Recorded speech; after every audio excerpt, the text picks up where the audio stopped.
new plan to defeat Queen Ambrose, the Medusa. You all decided this time to go in all together, try to ambush her, and stop her once and for all in any way you could. You all began to march into the dark cave recess that she had made her lair in. Upon traversing the massive underground section of tunnels and cityscape that laid above you all, you heard howling in the distance as a few of these broodguard creatures were sent out to go hunting for you all. You easily enough dispatched them, continued your way further into the tunnels, and found the wall broken. And all of the denizens not visible to you. You chose to go for the main door, climbing up a small ramp area. You pushed open the main door to discover your enemy, Queen Ambrose, finishing up one of her projects. A new edition of these nightmare speakers. You also saw two abominations standing flanking on either side. And as the fight ensued, a sphere of darkness was set upon you all, causing some of the plans you had made to fly out the window. The fight was harrowing. Gamesh went down early on. Belric was turned to stone once the darkness fell, and the Medusa sprang out, using her surprise as a avenue to turn some of you to stone. Asif also turned to stone, merely trying to banish Queen Ambrose. But Senti was able to revive Belric. Gamesh was brought back. And eventually, the fight turned in your favor, and you slayed Queen Ambrose upon her altar, where she had been doing these different experiments.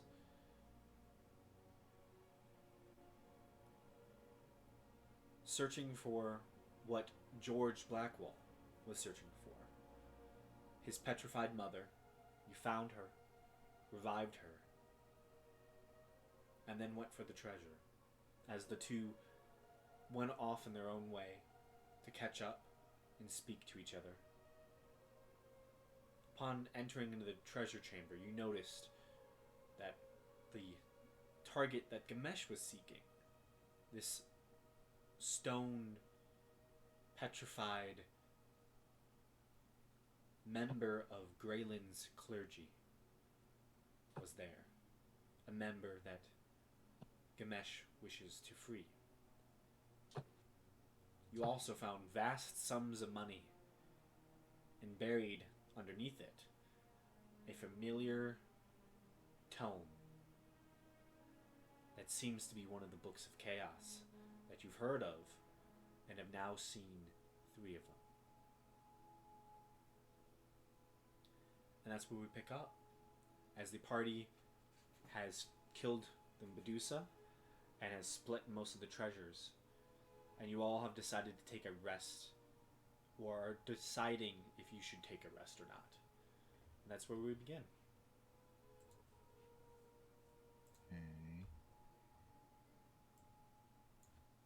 Okay. Alright, so... Oh, man. This is taking forever to load. This is getting on my nerves. Alright, so... all her attendants are taken care of, except for the... You let her other attendant go. But we still know that there are still Yuan-ti in the area.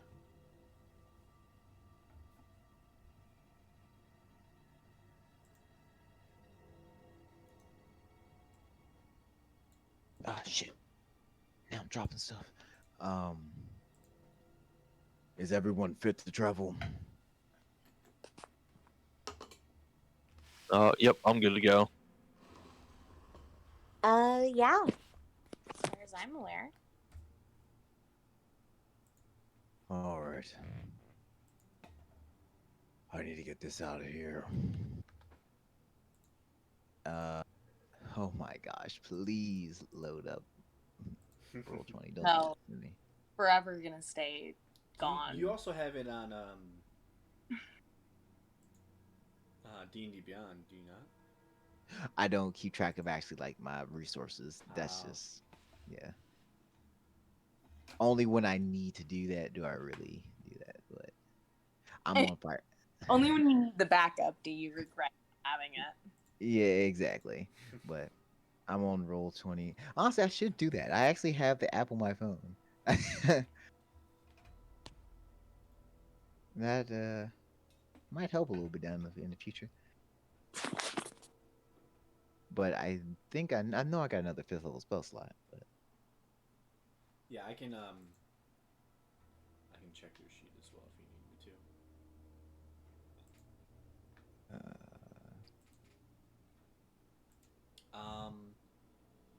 Yeah, you have one fifth level, two fourth levels.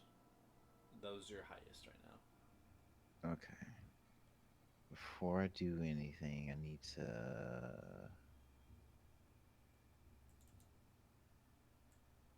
Oh my jeez.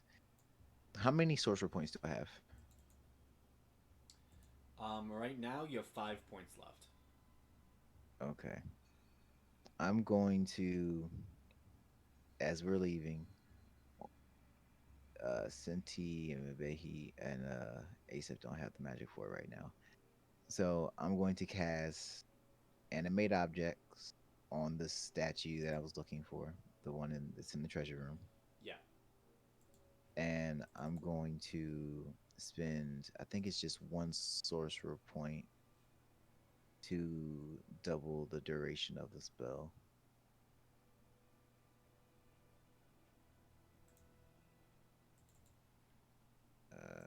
It's loading up now. I'm pulling up my character sheet. Extend spell. Yeah. This is one, yeah. All right. Uh, and I found out recently uh, that the statues would have had resistance to the damage because petrified creatures have resistance to all damage. Found that out Yeah, recently. but it I also just found that, yeah found it out like yesterday. yeah. I did see that when I was looking at the Medusa's petrify feature. However, um, it animated them, so I don't know if that Yeah, it's kind of exactly. That was that's where the line is drawn, is because it creates almost living creatures because it yeah, actually gives them hit points. So. yeah. So it was a interesting. Yeah, I kind of just ruled that once you animated them, the features of the petrify are kind of gone, as they are now just animated objects. Fair enough. It's kind of yeah, it's weird. Okay, I need that to reloading. All right, well, yeah. So you already got me set up. I pulled up the character sheet. Then I guess we're heading out after I cast the spell. Okay, easy enough. You all begin after piling the gold in your pockets, in your bags, and whatever you can carry that much wealth with.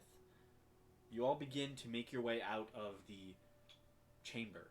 The many different stone figures staring off in lifeless horror around you as you move past them. Just walking out of this place with one of them in tow, walking behind you essentially. All right. During this time, because the spell's only gonna last for 2 minutes, so I really just am to kind of bring it with me as far as I can. Uh, I'm pretty much going to be converting all my lower level spell slots into fifth level spells. Okay. So 4 is 5 points, if I'm not mistaken. mistaken. 6 points. Okay. Interesting. Okay.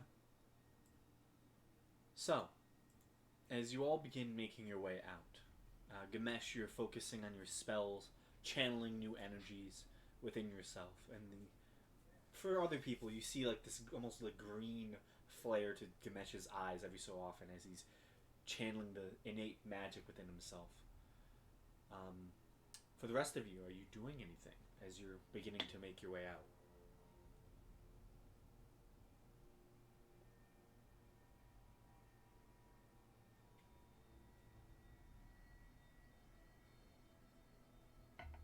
Seven.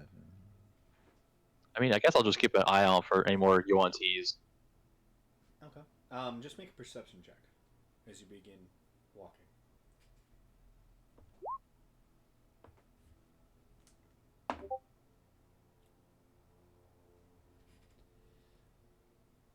Sure. Yeah. Easy enough. You can give guidance. That's a D4.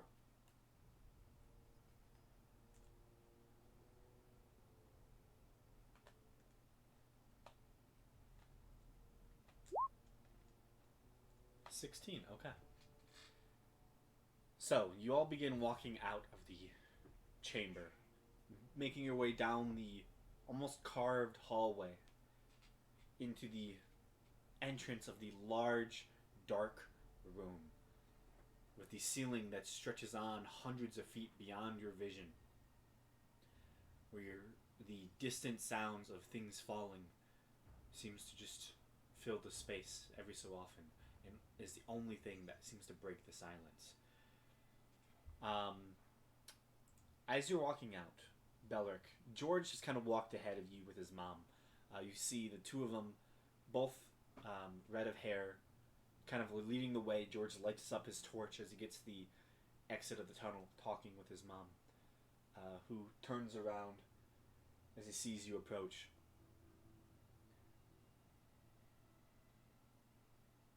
I'm gonna wait for everyone to catch up before we make our way out.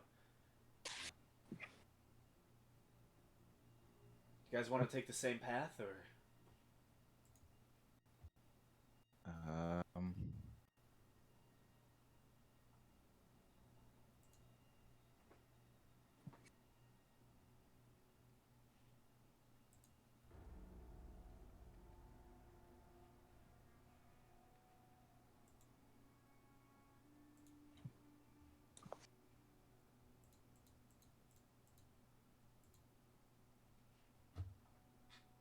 Yeah, I don't think we have anything else in here to explore. Yeah. Let's We let's say no. We're done. let's with let's, it. let's say want to go splunking down that well. Which I don't think any of us want to do. I wouldn't either. And for the first time, you all hear George's mother speak up as she's kind of just seemingly almost just out of it. It's almost like you're carrying along a person who's just been just disoriented. They seem kind of lost in thought and just in their brain seems almost fogged. She kind of looks around at all of you. I'd rather have a rest before anything untoward would happen. So, please, lead the safest way.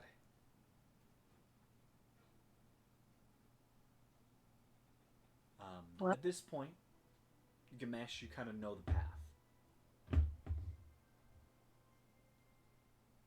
And you're able to begin leading the troop through these dark tunnels. Belric, as you all begin stepping into the dark tunnels, you both hear and partially see something off in the distance. Seems like almost gray shapes moving along. Right in front of you is like the large spider webs area, but you just seem to notice off the other side of where you're heading. on the other side of the where the spider webs are. So if I were to drag you to the map.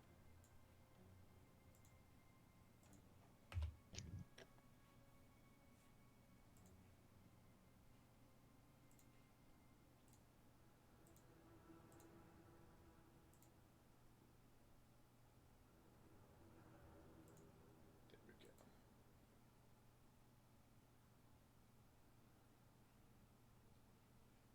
So over on this side, somewhere around there, as you all are kind of more up here though.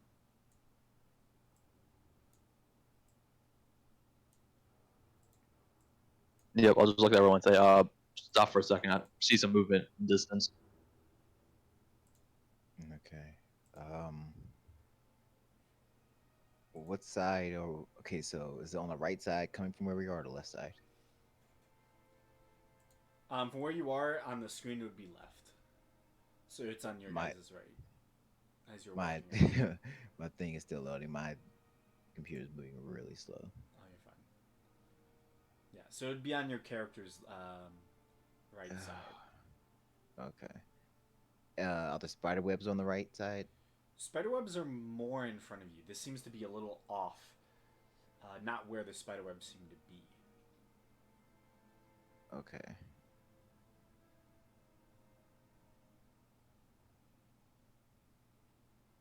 Come on, load.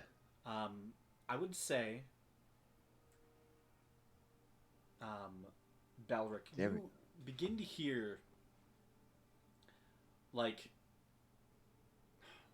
what would be, almost like gurgles, like loud watery noises. Seem to just like spark every so often from that area.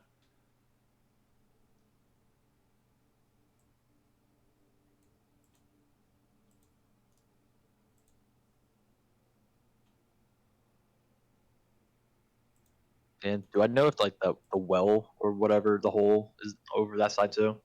Um, I mean, with your like passive, what's your passive perception? 15. 15. You would probably be able to know that the well's well within this chamber. It's not anywhere close to where you are right now. So you don't think it's there.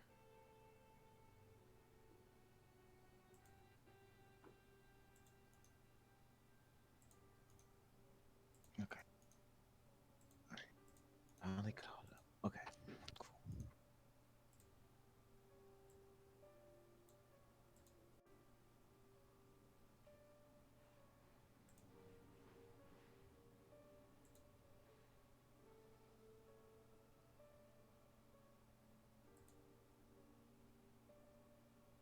Okay. So where's the sound at again? Sorry. It would be off towards this area. Oh.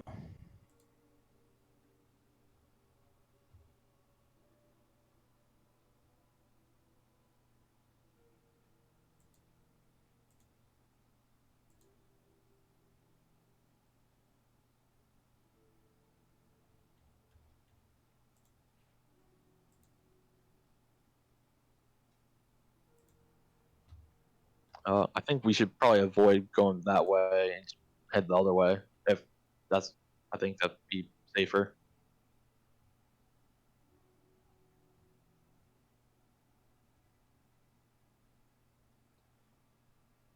Say it again.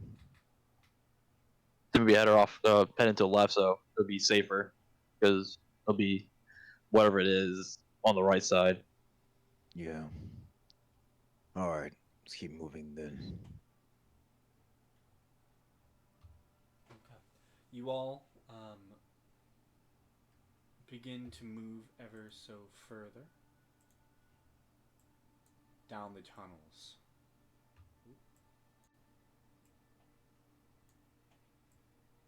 Trying to select you all. There we go. This map is very big, so it is also very laggy.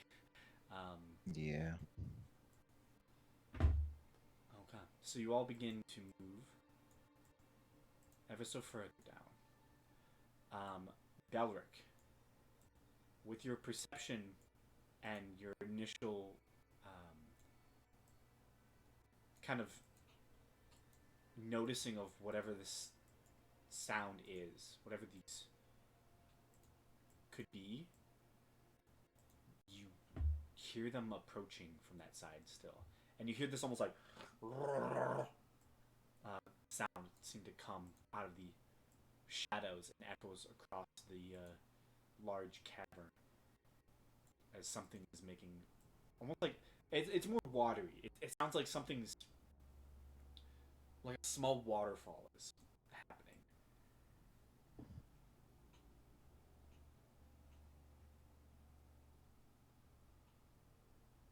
Yep, I'll say everyone again. We probably should pick up the pace. It seems like it's gonna come towards us. All right, let's move then.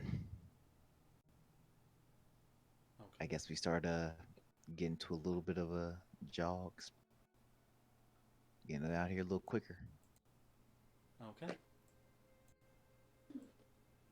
You all, ever so faster, begin moving through the tunnels.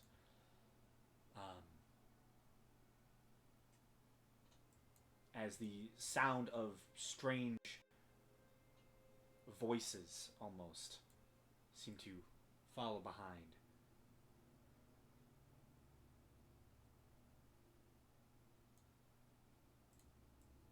So you all get there.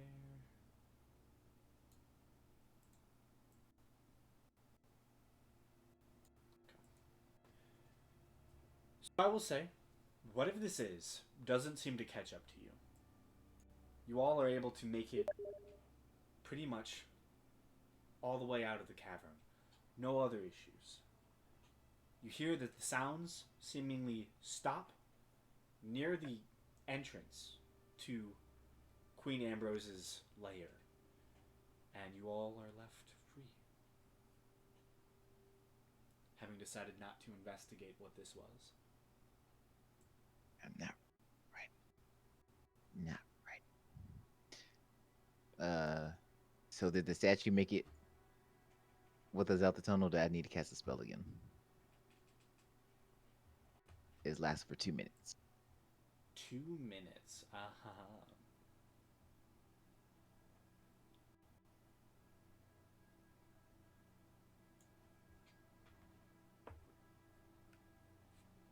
Let me check something.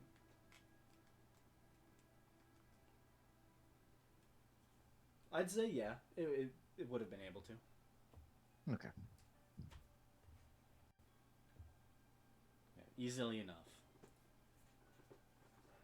Just barely. You begin to see the sunlight at the edge of the caverns, and as you do, and the sunlight begins to hit the petrified statue, you can actually feel your magic wears off. However, it is now outside, and the sun hits you all after being in a dark, massive chamber for so long. The sight is welcoming. The darkness that had clung to most of your vision now fades. And you see that as of now, it's reaching maybe 3, somewhere around there. So getting into late afternoon. How long did it take us to get to the Now, how long did it take us to get up here from where we got dropped off? For where you got dropped off, Yeah. it took you maybe about 2 hours. So it was about 2 hours. Okay. So you'd probably be able to make it back in a decent chunk of time. However, with the stone statue, Exactly. Yeah. it would take a little bit longer. All right.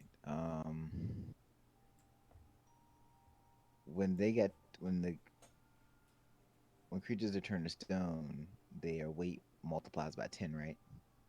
Yeah. All right. I know that's well over my carrying capacity. Um, yeah, that's well over my carrying capacity. Yeah, unless you can carry 2,000 pounds. I wish. I absolutely wish.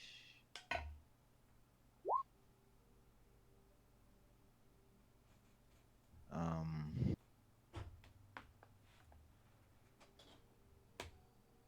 all right. Does anyone have any idea how I can get this thing down the mountain? Um, let me check.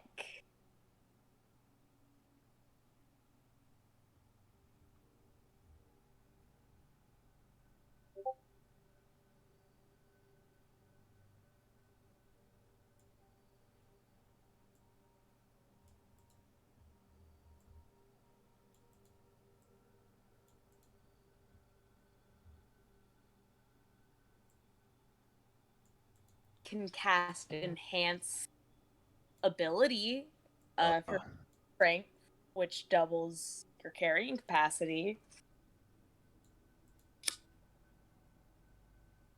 that's still just a little bit low. Not even just a little bit, probably by a lot. This thing has. I'm guessing the attire of the statue is probably armor, right? Yeah. Yeah, this thing is probably up there in the. Um, yeah, it Oh. has. What is it? Sorry. What does it have? Trying to. It's probably somewhere in the 1500 range right now. Yeah, their total weight is 193. So almost 2000. Yeah. Damn. Okay, Senti, what's the strongest animal you can summon? Actually, they don't have all of their items. I mean, even with that, it can't be no lower than like 17. It really 1700. Yeah, it's still gonna be 2,000 over 2,000 no matter what. Yeah, but if I enhance ability on that and it's strong enough, I can double its carrying capacity. It depends on the size and the strength of the thing that's being Yeah. carried. It's So doing like the carrying. Senti, what the strongest beast of burden she could summon is.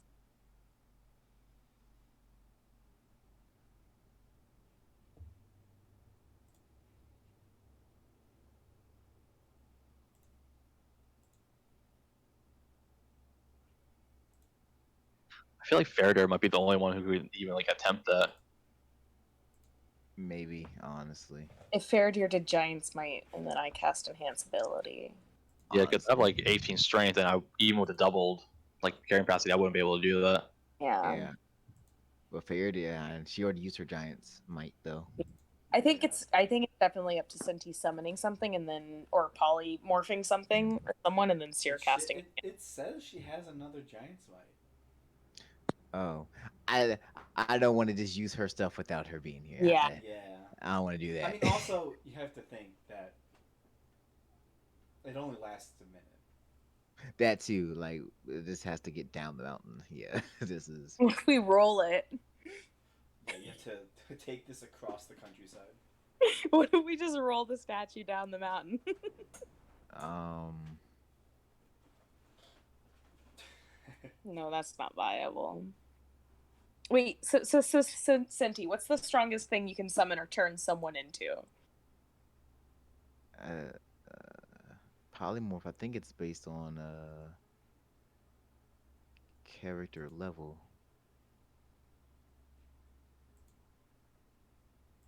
So level 11. Yeah, currently. So then that would be was it CR 11 Beast? Yeah, actually, didn't we level up last time? So we're 12 now. Yeah. It Oh, hasn't been a long rest yet though. Oh right. Uh, Yeah, Polly would definitely be able to do higher. So we're 11th level, so it's CR 11.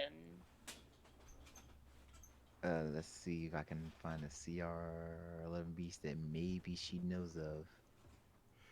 But we also gotta remember the polymorph makes you stupid. By That's- com- They're necessarily stupid. It just makes you gain the stats of that. Animal, yeah. So, uh,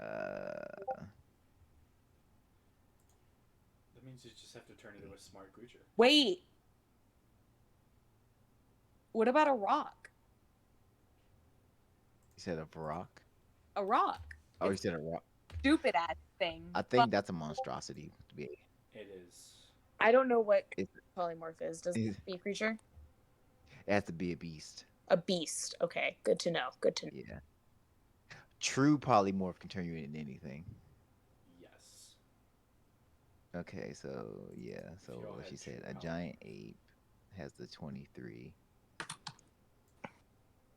How about a sperm whale? No, we can't do no Tyrannosaurus Rex.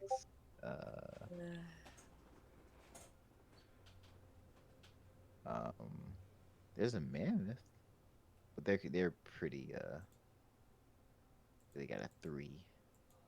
I think a giant ape is gonna be our best bet. With the Okay. 3. Well, since you know what a giant ape looks like. I'd say yes. Okay. Or cool. actually, a mammoth has a higher strength score. Yeah, mammoth does, but it's not as smart. I just don't. I just don't know. I don't want to go running off in a direction. Yeah. I, since Listen, want to go volunteers for polymorph? It can't be Seer. I don't know. It's the statue I came here for. Go ahead and turn me. Oh goodness.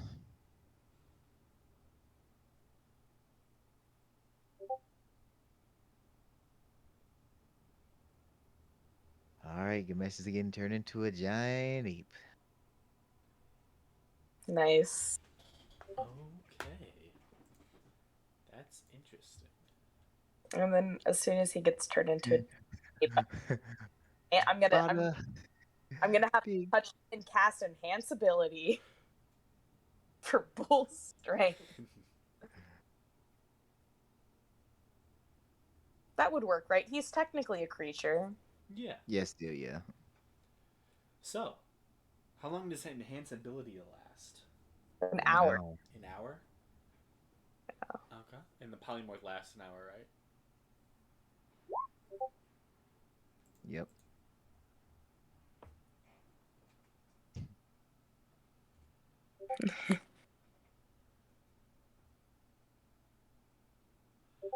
Well, since it doubles the carrying capacity, and it is a giant ape, let me just. We both have concentration, Cinti. Yeah, I don't know how much size actually affects carrying capacity. I really don't. It does Well, it's a decent bit.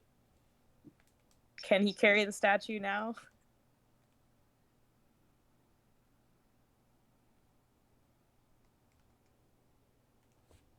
Let me just. I actually have to look this up if he would be able to.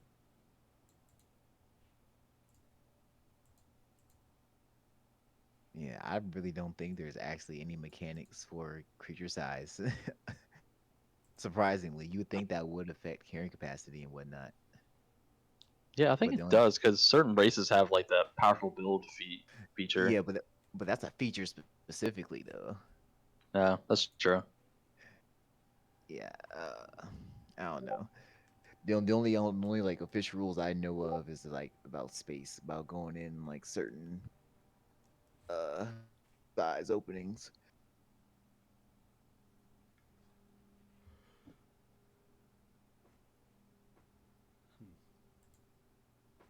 So, you turn into a giant ape and begin to try and wrestle this statue and pull it or pick it up along. As you go and pull and lift, this is a heavy stone object, not light by any means.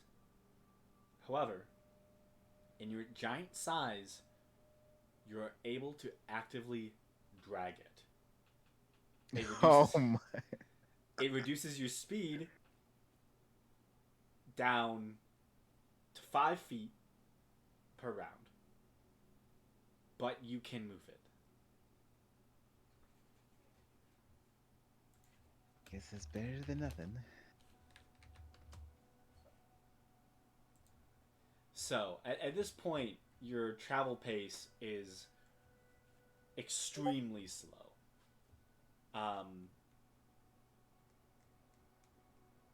So you move, for every hour you move, you basically move 1 mile.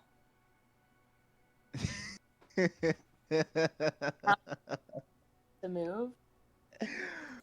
Fuck. Okay. Wait, Graham, how many miles do we need to move? Well, it took us 20 minutes unimpeded. it took you 2 hours. Yeah, no, it took us 2 hours unimpeded, and Yeah. we just So you moved. need to travel 3 miles. Okay. Senti, can you cast polymorph? Sorry. 2 more. 6 miles. You need to travel 6 miles. Okay, hold up. More Let time. me. Hit. I wanna. I'm trying to think. Does anyone have levitate? Oh wait, actually, let me check.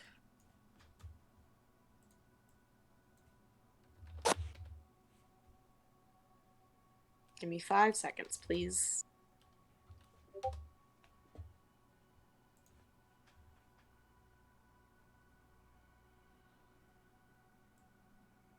It has to weigh up to 500 pounds.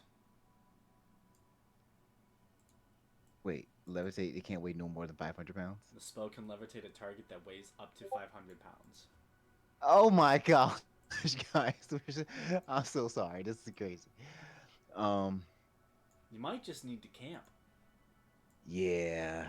I mean, I can cast enhance ability. But that, put it this way, enhanced ability allowed the giant ape to drag it. I know, That's but that's still not enough. We have to camp. yeah, that's it. Cast And my. You I can have a drag six- it to a location. I mean, yeah. Let's just find a location. I mean, I can cast animate objects again, to if necessary, to get it wherever I need to go. But yeah, we got the camp. That's the only way this is gonna work. We just can't. So after like the first like, I'd probably say like 15 minutes. Can we say you drop the spells? Cause Yeah, you can do that. ugh. Well, damn, that thing is heavy. Ugh. Yeah, Monkey- that's not unfortunate. The monkey arms are getting sore. All right. You mean ape? I guess if you want to be technical. All right. Let's see if we can find an area.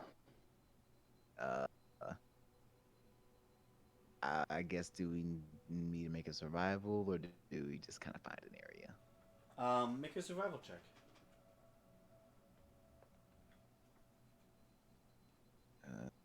Wait, I have a +6. Yeah. I think Wait, I let me. think See. I also have a +6. I think. Who had the highest one? I think it's either me or Seer. I think it's Senti.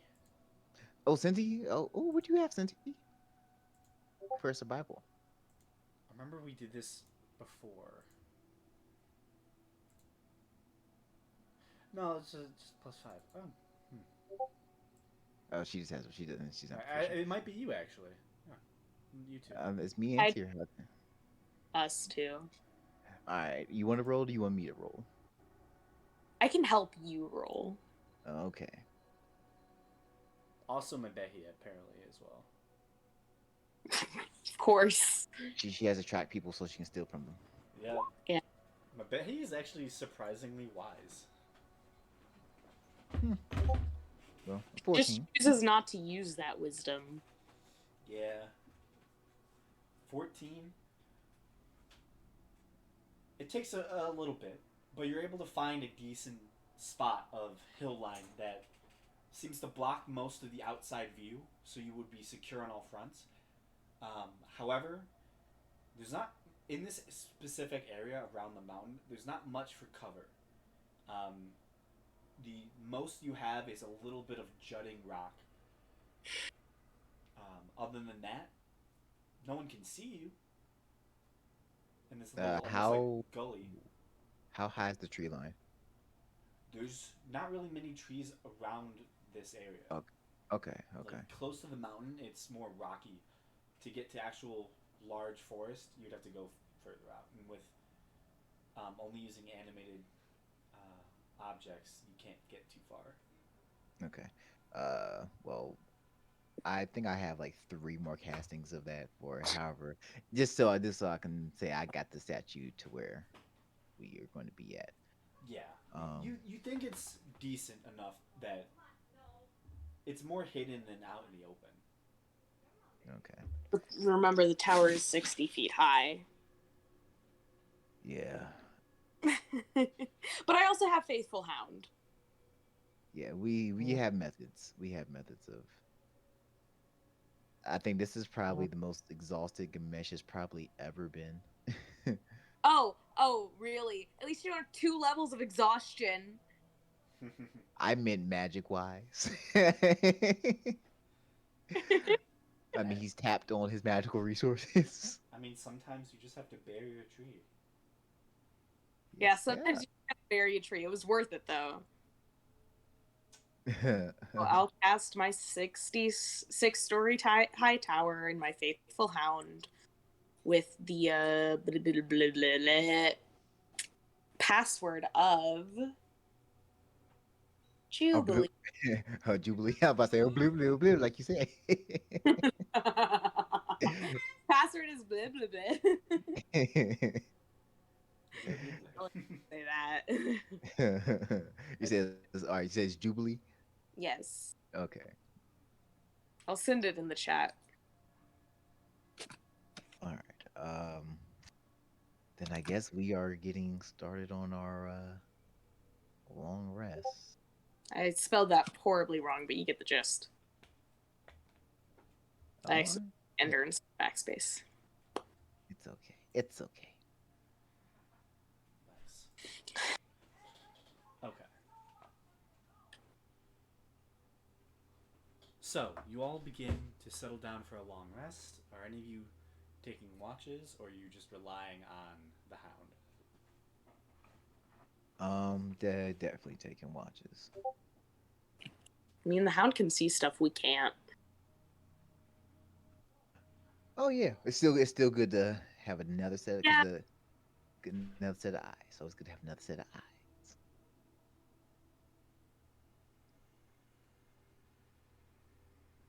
Oh man, I feel like this day's been long as hell. Okay. Who's taking the first watch?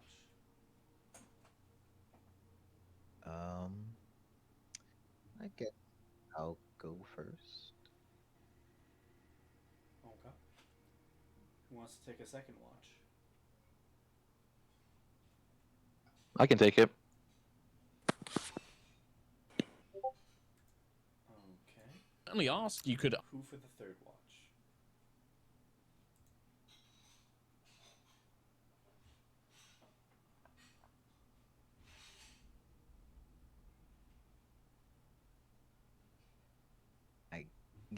I don't know. Okay, Senti's taking third.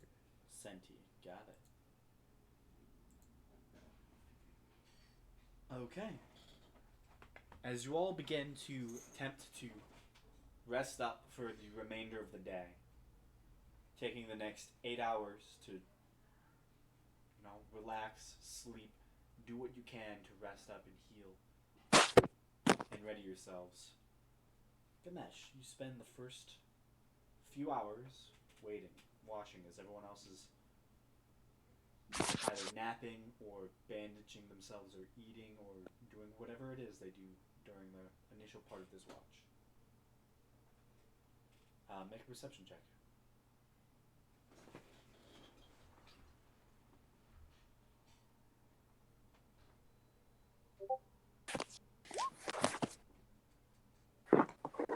All of your HP. All of it? Yeah. Okay. But you only get back half your hit dice. Okay. So, Good information to have. with an 11, you, watching from probably the top layer of the tower, you scan the distant horizon for any movement of anything, and there is a lot of it. You notice small bands of what appears to be these Yuan-Ti moving about, gathering together, and moving away. They don't seem to be heading towards the mountain at all. They seem to be, if anything, moving further and further out. And you do note that there appears to be maybe 30 or so. And you watch them gather and begin to move away, and then disappear beyond your view. Other than Are that, they? What direction do they seem they head towards? north. All right, we came from the southwest. You came from the north. Oh, we can't. God damn it. Yeah, they seem to be moving towards that old forest that you kind of walked to the edge of. Okay.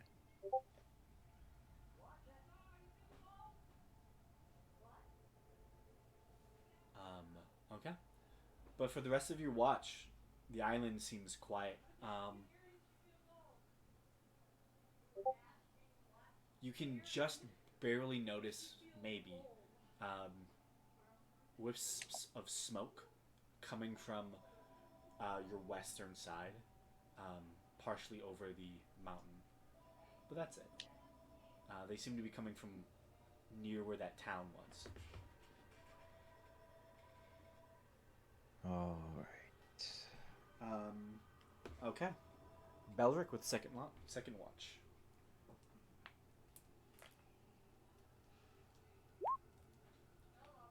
$25. Nice. Oh, wow. Perception is your theme today. Yeah, apparently. Belric, looking out across the open areas around you, you can see a lot of this space. And even as Gamesh lost sight of the Yuan-Ti as they marched northward, you every so often spot movement within the tree line to the far, far north, as you believe you can see portions of their column moving. It's merely near the front of your watch, however. The smoke that Gamesh initially saw gets larger and larger. There seems to be some great fire happening. And with your expert perception, it's definitely not in the town. You think it's probably on that island that you originally landed on. And the last thing you notice is near the tail end of your watch. So Gamesh had his watch for about 3-4 hours. So at the tail end of your watch, it's getting darker and darker as dusk settles in. And as the sun is pretty much setting and dusk has covered the landscape, making it harder and harder to see things, you do spot something walking out of the open cavern that led into Queen Ambrose's chamber, her temple, her lair. It's somewhat familiar to you as you spot small little gray shapes moving their way out. You count maybe 6 or so. They just seem to be not with any semblance of unity, but they seem to be together. You see these 6 little shapes just almost marching their way out. And you see they go up to the pit of water that was filled with snakes, and you see, strangely, them almost spear into it. And I will say, with the natural 20, they are recognizable. They seem to be small, different color. They are gray, seemingly more cave-like, but they seem to be small little mushroom men.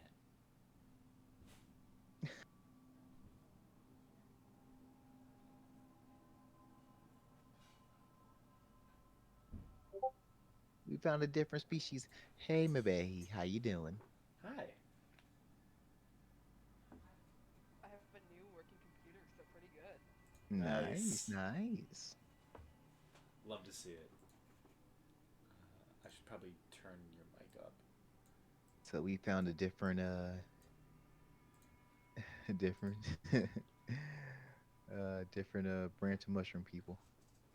Yeah, they seem much more cavern colored. And you see them just seemingly spearfishing into a pit of snakes. And you see every so often they get a couple. And you weren't able to go too far from the too far from the entrance, but they don't seem to notice the tower that is partially sticking over the hills and rocky terrain of the area. You do, however, notice that they are clearly just munching on dead snakes.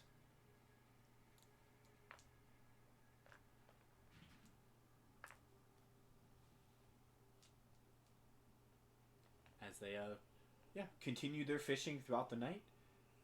And after you begin to get up to switch watch for Senti to come and take hers, by the time you come back, they are gone.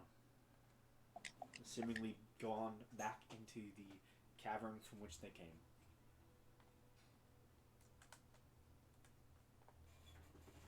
Senti, final watch. Make a perception check.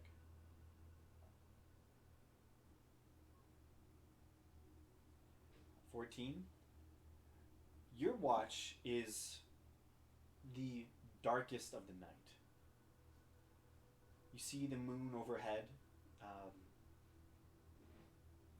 slowly losing its light as it drifts towards the new moon.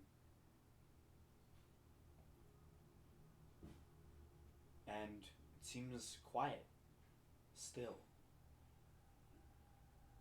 The island itself almost devoid of life now, as nothing seems to be moving.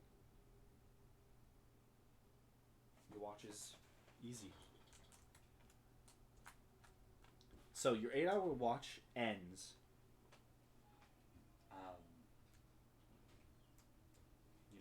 at 11 o'clock at night. So you have the rest of the night to do what you will. Would you all just want to sleep the rest of the night? Or... because a long rest is not just sleeping, it is resting, relaxing. So you've relaxed for 8 hours. You were re-energized. You are full hit points, full spell slots, all of that stuff. Yeah. However, it is still night.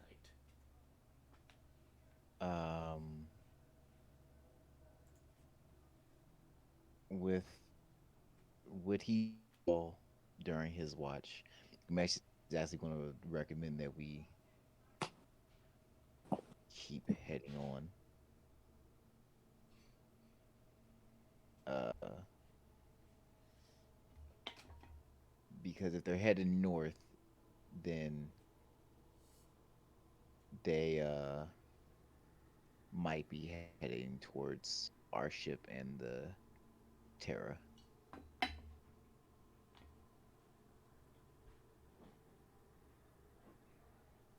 Well, the Terror was staying on the island.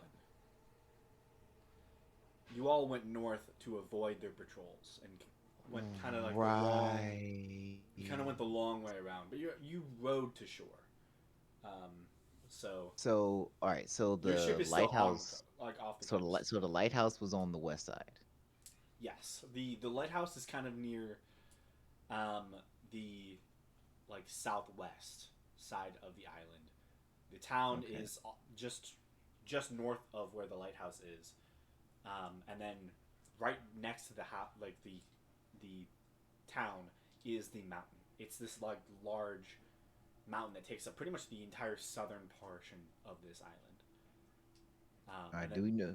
yeah, Did the Terra stay where they are? Were they planning on staying where they were when we left? yeah, they were busy securing that island for themselves.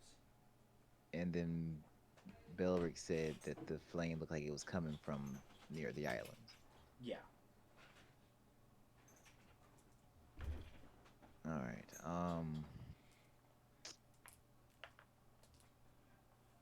All right. So first things first.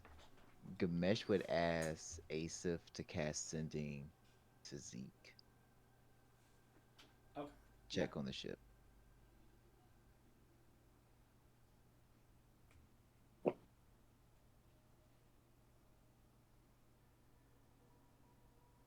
I feel that's pretty within character, so that's her brother. Yeah. Um, yeah, she sends the message, and she will get back.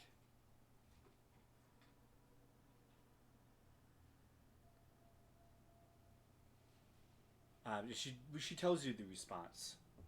Um, yeah. Zeke said the ship's fine. They're off the coast a bit. Um, they did see some strange lights in the woods to the north, though. I don't know what to Alright. make of that, but he said they're fine. Nothing's accosted them. All right.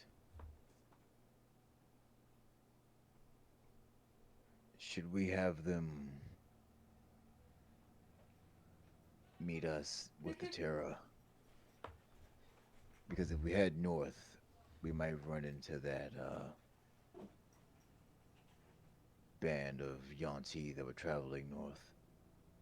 And it's a pretty large number.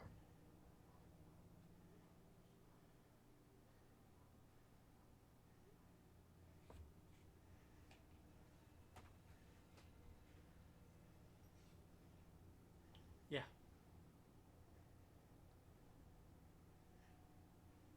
So the ship will move down to the town then. Any objections? No. Nope. Okay. Asif will send that spell, and the ship will begin to move down towards the town. All right. Now, Um, my second thing. Oh, go ahead. Go ahead. Go Yeah. ahead. Just so you know, Mabehi, after that last fight, you do level up to level 12. So you can reset everything and then do that level up. Wait, what level are we at? 12. Oh, okay. I totally heard that wrong. What you thought you said? Thought you said 20. Yeah, you're leveling up to Yeah, level 20. long way off. Only Mabehi, though. Just my just my baby. Yeah. Wait, so where's Yeah. everyone else then? They're going to be level 12. Yeah. You saved the day too many times. You gotta be rewarded. Yeah. I want to see how good that sneak attack would be at level 20. That's gonna be fun. Level 12. Okay. Then alright. So then my next thing is I would ask Senti to cast a greater restoration on the statue that we have with us. The one that we needed the monkey to drag. And Quick question. Mhm. answer. Sorry, I didn't mean to interrupt. Is there like a reroll for stats? Because I rolled for HP and I got a 2. Am I just stuck with that? It's only for ones, sadly. Well, remember though, but you That's also like add the third on. time that's happened. Yeah. You also super- add on your Constitution modifier though. Yes. I'm using the character mancer, so I think it automatically does that. Oh, sorry. um, but when Gamesh asks, he'll pull out the pouch that he got when he got killed. Yeah, I've been preparing for this one, and I put it in Senti's hands.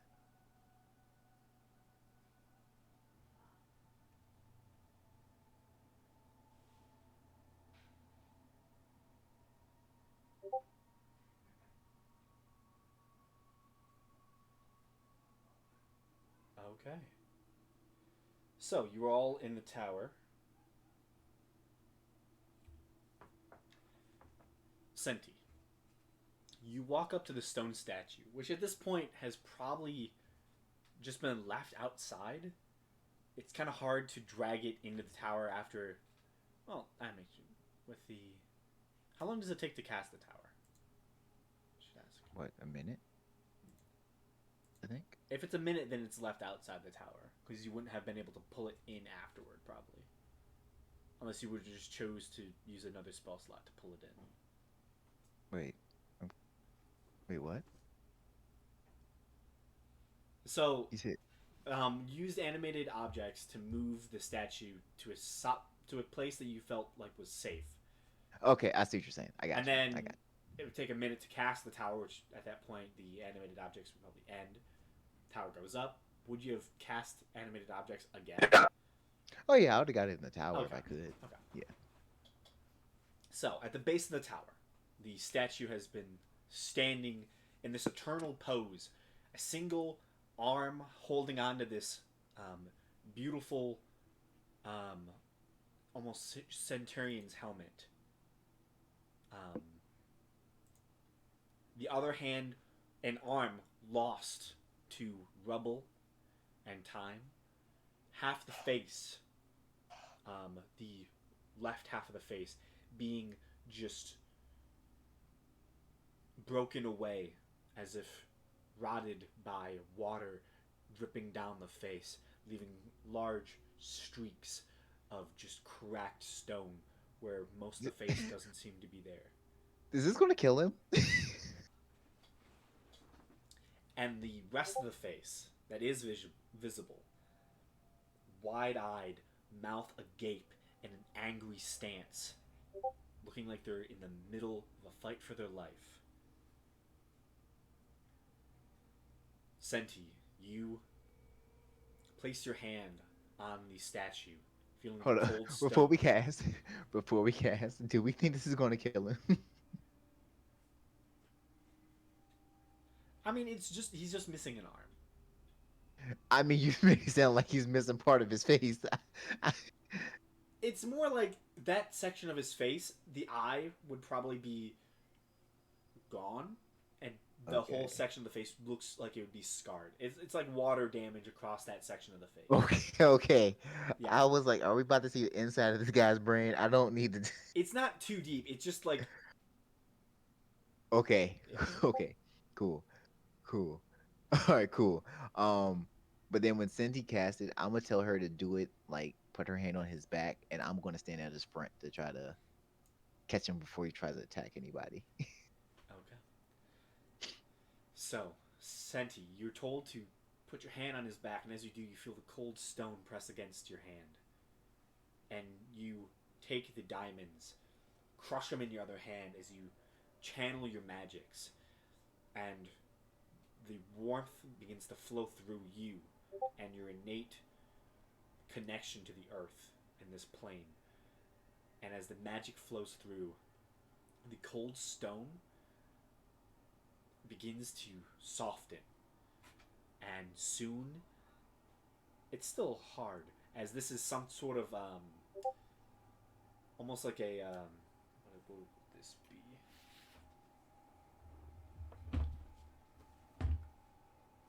It's a medium type armor. It's like scale mail or something like that, I believe.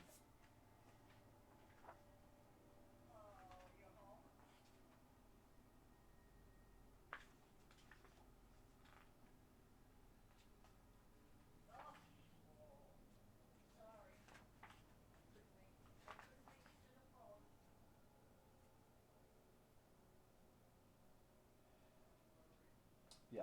So this armor seems to be of some sort of scale mail.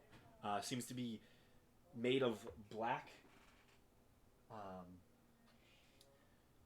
almost scales with mixed in greenish jades pressed into it. It's a beautiful vision as it begins to go from gray to this black jade color, filling the entire body with color.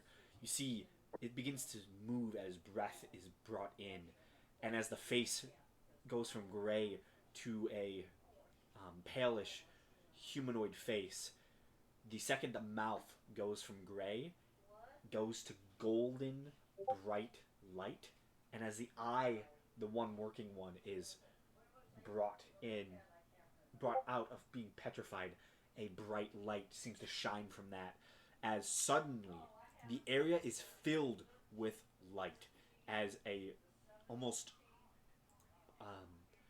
divine fury is brought into this world right before all of you. Ganesh, 10 feet of bright light sheds out straight out of the mouth and eye of this humanoid before you.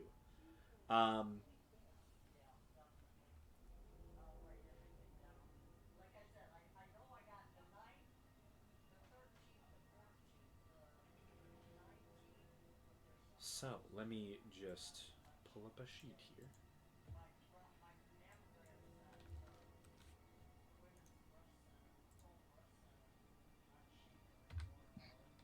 Okay. Okay.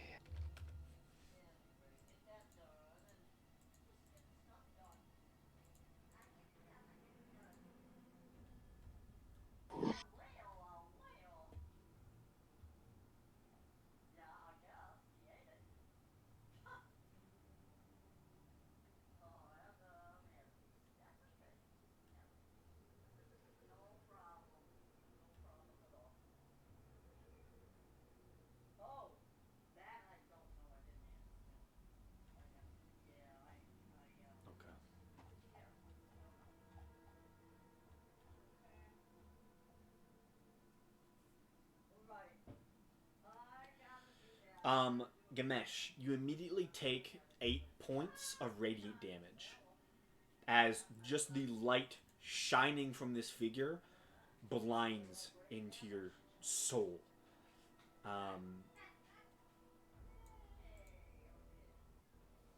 Yeah. So immediately, the light shines upon you, and the voice seems to break out. You shall not have me, witch! As you see the helmed hand that seems to still have this helmet in it goes to swing right for you. Oh, god damn it. I knew this was gonna happen.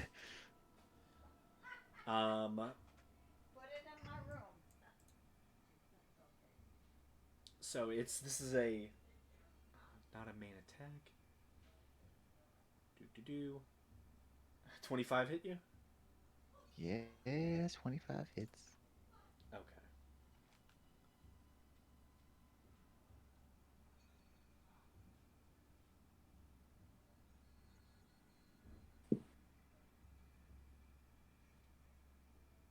Okay, it's not much. It's just this is an improvised weapon. It's just plus its strength. 7 points of bludgeoning damage as the helmet just rocks into your face, and you see the creature, this humanoid, angelic being, just stands above you with the helmet in his hand and just stops after the first hit. And you see the eyes turn around, looking at everyone else. Anyone within 10 feet of it. So Senti, you take another 8. You take 8 points. Whoever else is within 10 feet of it. So anyone within this bottom room. So who's here?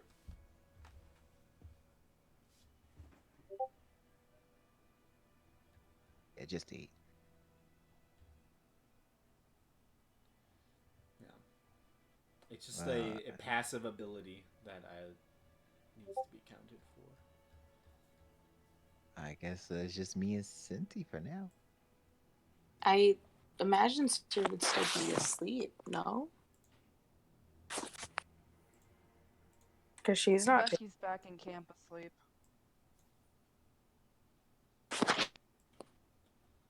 Well, the only 2 characters I technically interacted with was Asif and Cinti, so I can't speak for anybody else. Okay. I feel like Beller will probably come down at some point, hearing all the noise. Okay. So it's just the 2 of you in the room. So, Senti, you take the 8 points of radiant damage. And as the figure is standing, basically towering over you, Ganesh, with the helmet in their hand, just ready to punch again. See, they stop for a moment.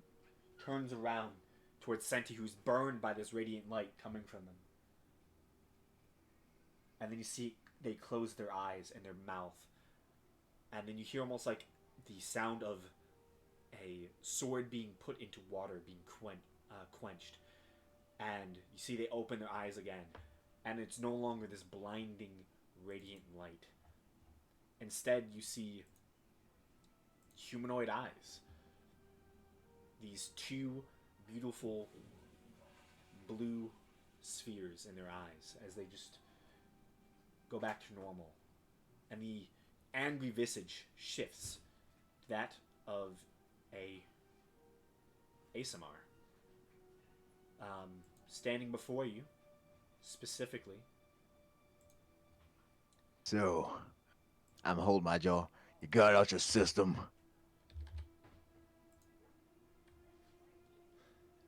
I was If turned, you wasn't hit I? me again, I'm beating the shit out of you. You see a slight smile goes across their face. I was turned, wasn't I? Yeah, she has a way of doing that. You see, at this point, now it has been about 6 seconds since they've been unpetrified. There just seems to be red leaking from the side of their face, and their arm seems to also be leaking. 1 sec. You see, they places a hand upon themselves, and immediately you see the wounds knit and heal up. You see the entire section of the face just goes to scar tissue. Paladin. Yes, I am. The name is Vitalius of Greyland. Tell me, how long have I been petrified? I have no idea how long. Were the Sky City still up? Yes? Then my man, it's probably been. Let me go to my notes real fast to get some accurate Love the information. idea of Ganesh saying, well then, bruh, it's been a long time.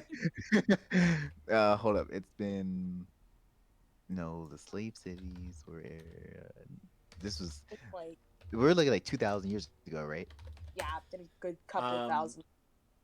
It's like, About a couple thousand. I think the year right now, I have it written down. I think it's 1434 Spark Age. So then it's been that long because the fall Yeah. was at 00 was all zeros. You're looking about almost 1,500 years.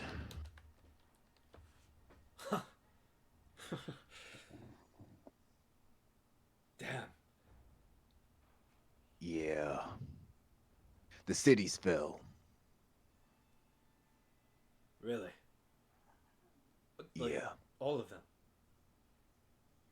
From what I know, all of them did. Bastards deserved it. Righteous pricks. Well, that's the first take on that I've heard.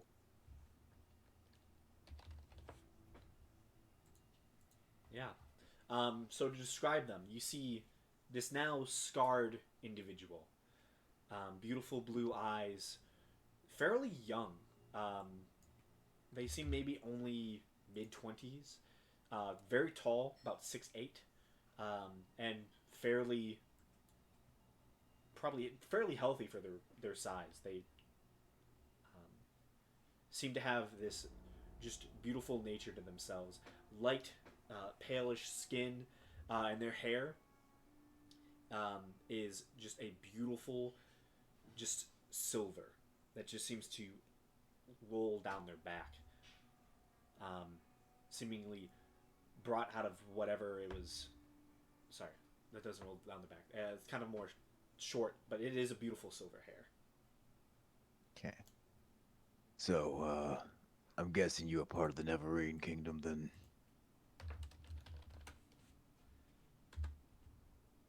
I dabbled. I'm a staunch follower of Lord Graylin. Yeah, I know. He's the one that sent me to come get you. You're a follower. I'm more or less tethered in a way. You're his replacement. Do you say that out loud? No. Okay.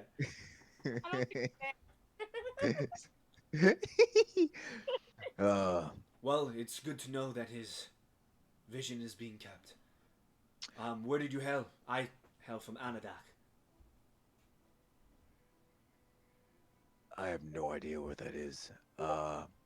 Most of the places you think of probably don't exist, or at least not in the same way. I'm from Bastion, and I don't think it existed back then. I've never heard of the place. Yeah, you're the third person I met that's lost to time. Interesting. Yeah. Now, I guess I prefer to keep things on the up and up. How much information do you want on Graylin? Um, I probably know all there is to need to know. Yeah, no, you don't.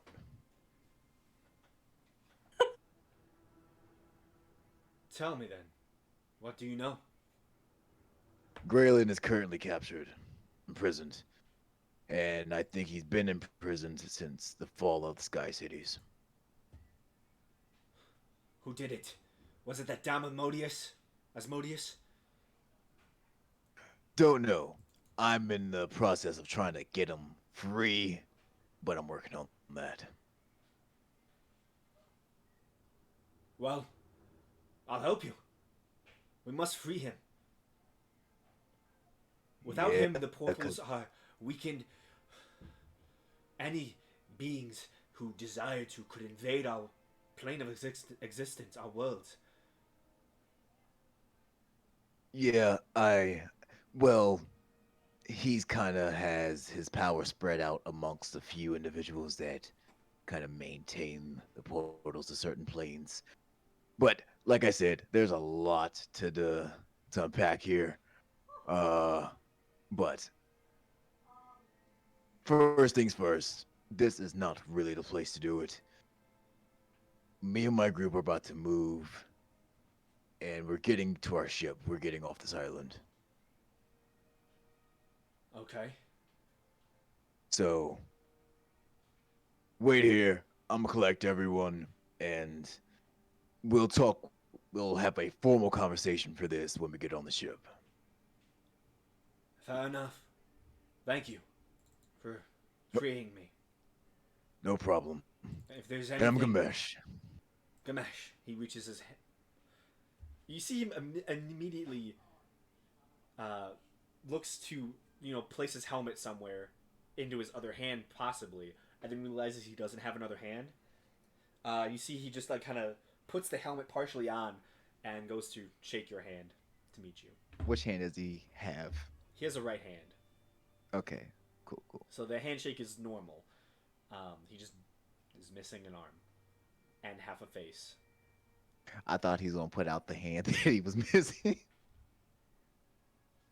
Nah, he was just looking to move his helmet. You Okay. see, he kind of fiddles around with his armor. He seems to pull out something out of an inside pouch. I don't know how much this is worth to you, but this is all I seem to have left on me. And he hands you a small sack. I open it. It seems to be 2 beautiful garnets, probably only worth 100 gold each. I grab his hand, put it back in there. I appreciate it, but I kind of owe Graylin, so this one's on the house. Thank you. And do- honestly, you might need it. Maybe. You see, he kind of like fiddles around on himself, trying to find anything. You see, he fully pushes the helmet on, and you see that this beautiful Centurion helm, as it goes fully on to his head, you see the plume out the top, and then almost as if an automatic feature, a mask seems to shoot out from the side, going solidifying a sealed face. And it seems Cool. to be almost 3 like almost like claw marks. They seem to stretch across the metal, leaving space for where you can see, creating this just like intimidating masked effect. He seems to fiddle on himself. Seems to pull out what appears to be 2 small javelins that seem to be lined with some type of runes. Well, that's fair enough. Are we leaving now, or do I have some time? How much time do you need? Not too much, I wouldn't believe you. Well, some of my group are pretty heavy sleepers, and it's kind of late, so. Actually, it's late. Shit. I'll go up the floors. Does everyone seem to be, besides Belric, does everyone else seem to be asleep still?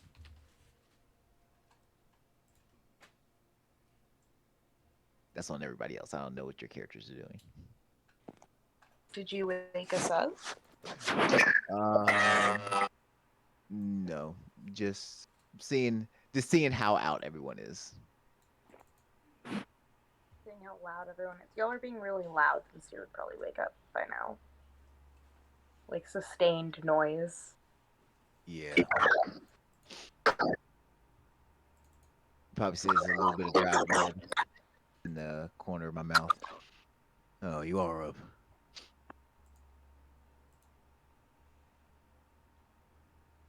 So, do you want to keep sleeping or do you want to head to the ship now?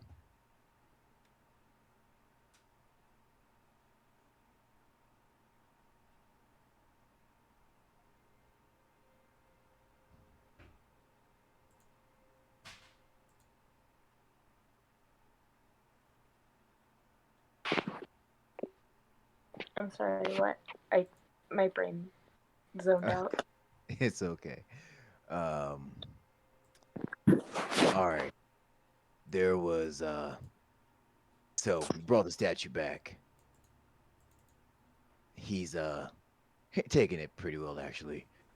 But I told the ship to meet us near the lighthouse. There's the Yanti patrol heading to the north where we came. So Okay. I think we should start moving now. Yeah, we should probably wake everyone up. On the bright side, travel will be a lot easier now that he can, walk. Yeah. All right. Let me go get our little thief.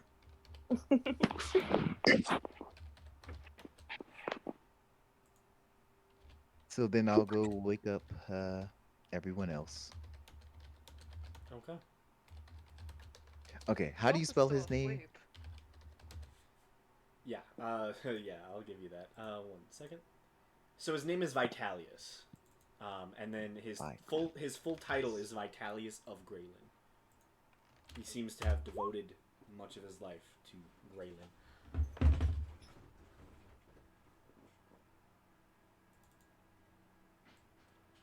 Vitalius of Graylin.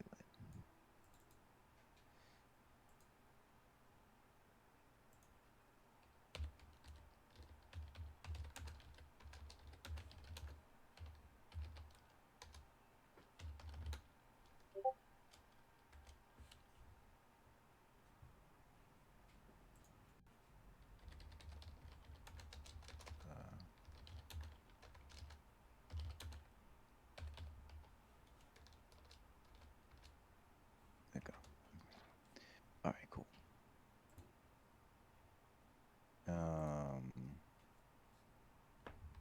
Vitality. Isn't Becky the only one still sleeping? And I can't speak on Faradir, but if Faradir wasn't sleeping, yes, you're the only one sleeping.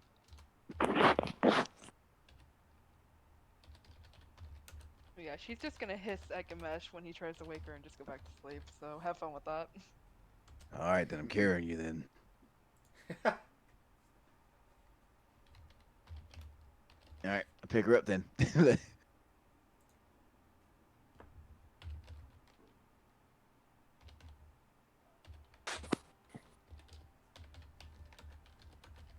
All right. So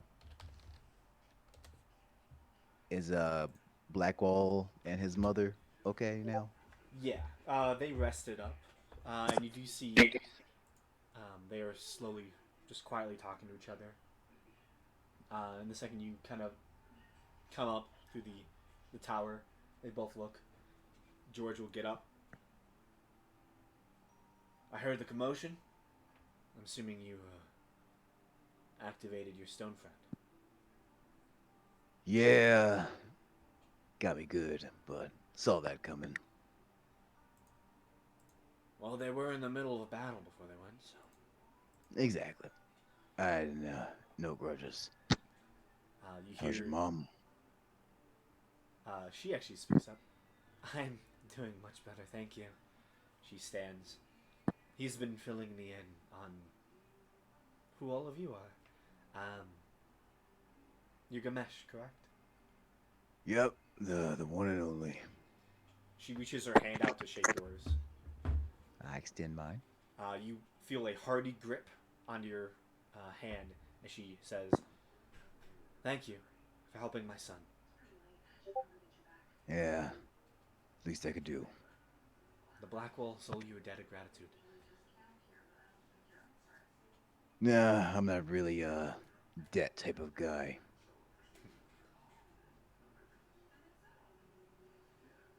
Well, if any of my sway with the previous king has followed through to his successor, maybe I can help you all in any of your endeavors going forward. Well, I guess we gotta get off this island first to find out. I'm sure with all of your skills, this will be no challenge. Yeah, but there are still a lot of Yanti on this island. We still gotta be careful. Fair enough. I'll allow you to lead the way. I don't have my horse with me yet, so I'm more of a burden than a help.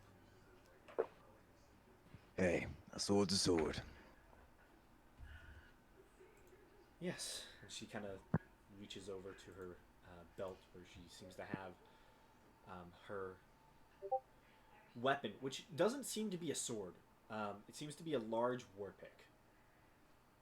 Bet? Alright then. Well, we're about to head out.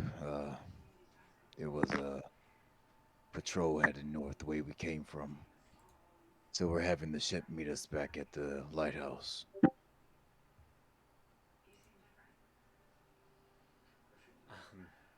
I'm afraid I don't know the terrain. George kind of looks to her. We're going to be just going westward. I'll fill her in.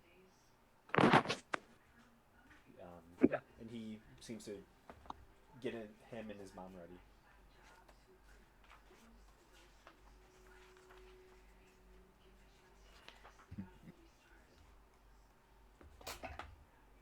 All right, so after I've waken everyone up and seem a bet he isn't getting up, I pick her up, and I guess we can start making our way west or southwest anyway. Yes.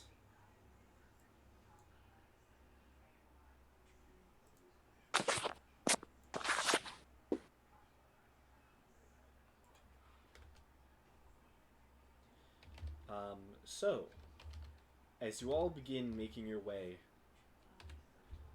out of the tower, the dog begins barking heavily as it does not recognize the man you just brought back from being a stone dude. Oh, forgot about that. However, it's an easy thing to rectify, and you all begin marching your way across the craggy stones along the mountainside towards the town. Can I have someone roll a survival check just to make sure you all have a good footing? Okay. You want to roll it this time? Steve? Yeah. Why not? Huh? Yep. Let's do this. I'll give you advantage. I'll help you out. Your teamwork makes the dream work. We just take turns rolling with advantage from the other person. Then Graham's like, time to split them up, it seems. 18.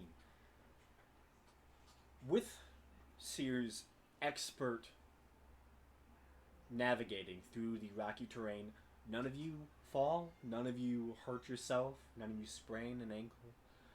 You all are led across a fairly easy to traverse path in the dark. And merely a good maybe half hour, 40 minutes later, you find yourself at the village, the small town on the coast, and there you can see your ship off in the distance. And you know where it is. Does the city look to be burned? The town? No. Your town, okay. No. You do see firelight, a large section of firelight on the lighthouse island. It seems they are burning something. Okay. Then I guess we are making our way to the borderline, shoreline. Okay.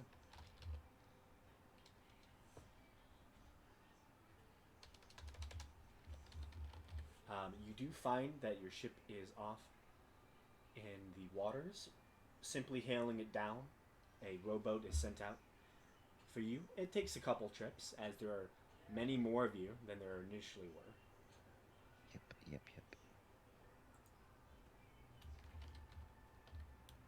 But you all Okay. are able to make it. Nice. We survived. Yeah. All according to plan, guys. Cal I greets like you on always. the top deck of the ship. Seems to almost count you all. You're all alive, and came back with more than you left with. Means it's a Yeah. success. Yeah, mission accomplished.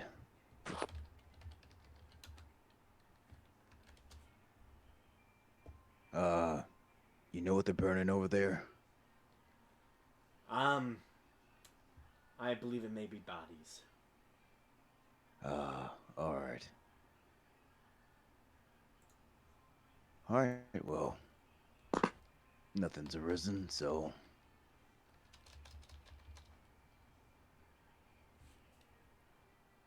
You know what, still dark out. We're here on the ship, I figured, We can rest up then and set sail in the morning.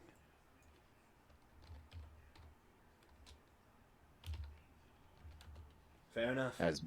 Yeah, Has actually wanted to be off the island.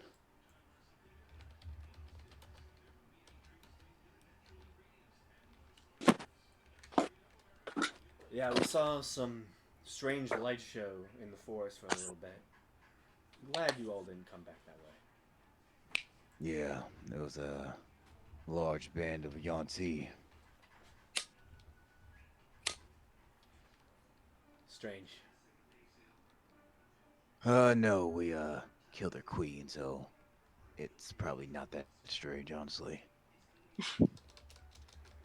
Fair enough. But yeah, so all right, everybody, finish resting up. Catch your Z's. Okay. As for you, uh, point to Vitalius. How come I'll fill you in before you can rest on it, or unless you want to sleep first? It's been a long day. I think I'll take some rest. All right, good. I'm tired.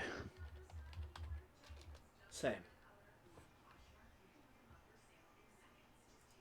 But yeah, so Okay. we'll let everybody go actually get some sleep now. Actually,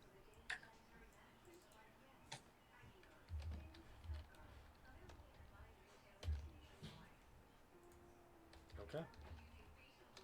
You all, at this point, sleep.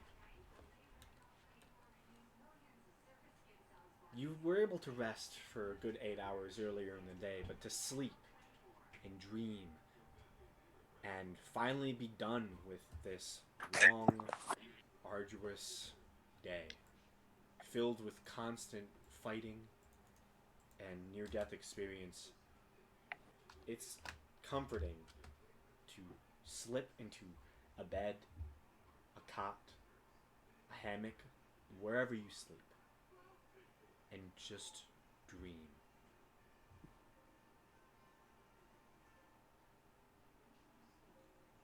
Many of you dream of your day, of moments in the fight. Some of them more traumatic than others. Belric, yours is filled with dancing and song and joy, and then everything freezes around you, stuck, like you were. It's a tough feeling to forget, being so helpless, turned to stone.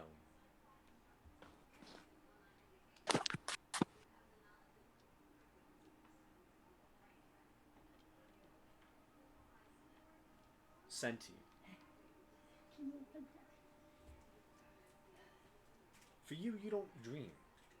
However, the thoughts of what occurred during the day flow through your mind, and you feel joy that you were there. Not because it was fun, but because you helped a great deal. If you were not there, you dread to think of the end scenario.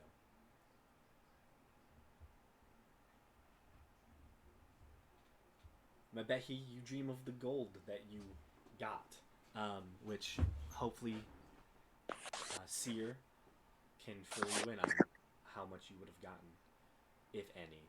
I don't know if you would be able to carry it. It's Mabehi. We know she somehow got a hold of some gold, Yeah. even if that's through questionable means. Somehow. Yeah. as I as I was carrying her, heard her just jingle, ching ching ching. Yep. Just so much gold. Seer. Yeah, I don't think my gold Yeah. amount is any different from the last time I got on here. Yeah, I didn't update it. Yeah. So yeah, Seer, can you, if you would not mind filling her in on the gold bit? If I would what? filling her in on the gold bit because I don't know how much she can carry. I don't think too much more. But your portion is 5,333. Yeah. Oh yeah, I can't carry that much gold. I know, yeah. Do you want Most to pay some of it in rent? yeah, we still need to pay off the manor. So Yeah, we need like I have like 21,333 with everything everyone else has given us. She'll chip in 3,000. all So right. you'll give 3,000. Whatever the end was, because it was how much total? 5,000 what? 5,333. Yeah. Oh yeah. So in that case, she'll chip in 3,333, just to give herself an even 2,000. All right. And I take it we're not anywhere near a bank. Wait, no, that's incorrect. What you mean? My total was incorrect. What Oh, was okay. what was your total? The rent we have to pay still on the house. No, the Oh. stuff that I'm collecting. I got 4,000 from Gamesh, 4,000 from Senti, 1,000 from Faradir, and now I have 3,000, 333. which is 17,000. And we needed 30. Haven't we gone over this before? And didn't Mabehi chip in some before too? I mean, it's still a lot though. It's definitely Yeah. a lot. Well, I just know she said her number was wrong. So I didn't know if Mabehi did chip some in or anything like that. Oh no. My So- total. Oh, I just- whatever. She's still chipping in the 3,000. I now have a total of 20,813. So we need 10,000 more, but this will cover. We're paying 10,000 a month, so we still have 2 months to get another 10,000, and we can give them 10,000 for this month and hold on to the next 10,000 for next month. Okay. Any emergencies pop up. Yes. Taxes and bank money. Such fun. We should set up a savings account. Graham, can we set up a savings account? Yes, definitely. Does it come with a 401k? Oh yeah, you definitely earn interest on that. Yeah. Can we set up a CD instead? I want my interest rate to go up exponentially. Oh my gosh, I love the way Yeah, that sounds. yeah, I think you can definitely set up a CD.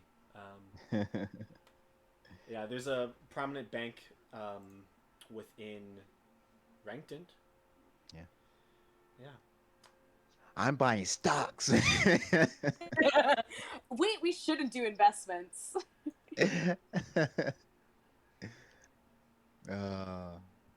Okay. Oh jeez.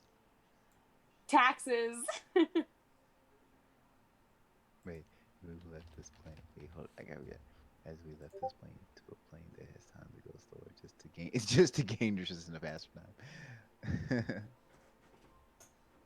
Oh, we had to go to astral plane for that. It's possible though. I mean, we would die because our bodies would catch up. But Yep. all Not right.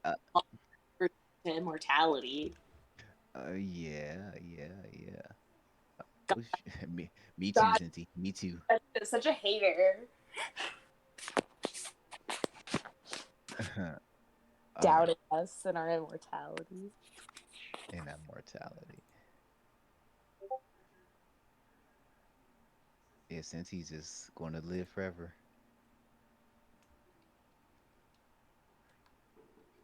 But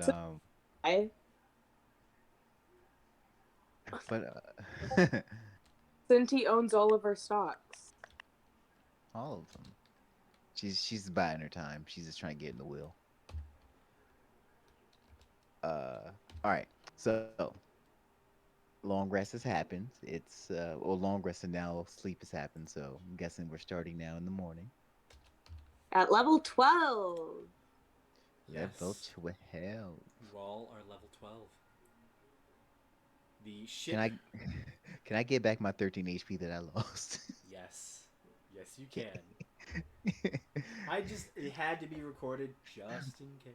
Yeah, just in case. You never know what could happen. Yeah. But yeah, like I said, Gamesh didn't hold too much resentment against it. Guy been through a lot. Mhm. 1,500 years to be unconscious is a long time. Yeah, not know what was happening the whole Exactly. time. Level 12. So, as you all begin to wake, the smell of cooking meats seems to permeate the ship as a grand breakfast is being prepared for you by Pim. And all of you begin to get up at your own rates.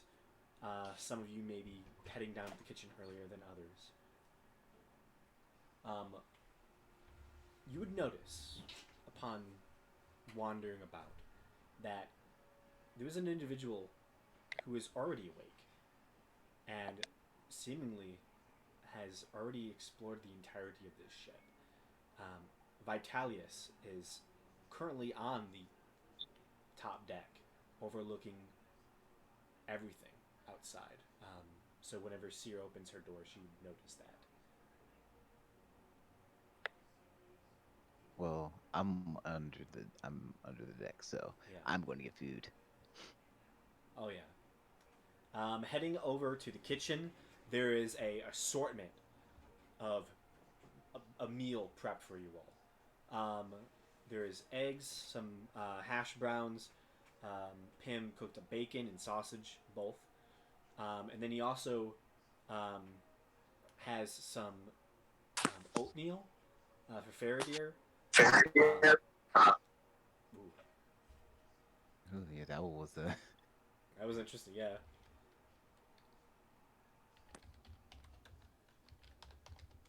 Yeah, but he also set up oatmeal for Faradir. Um, Also putting in what appears to be some potatoes as well, and some spinach that he seemed to have off on the side. And yeah, a nice breakfast feast is made for all of you.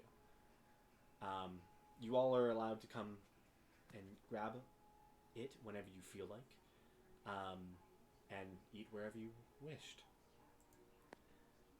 And I imagine as you were patrolling the ship trying to find a decent place to eat your meal, um, you would all notice that Vitalis has not really moved from the top deck. He's kind of just staring out off into the distance.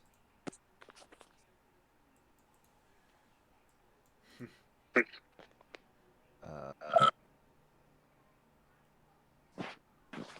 so I guess then while I'm eating. Anyone seen Vitalius?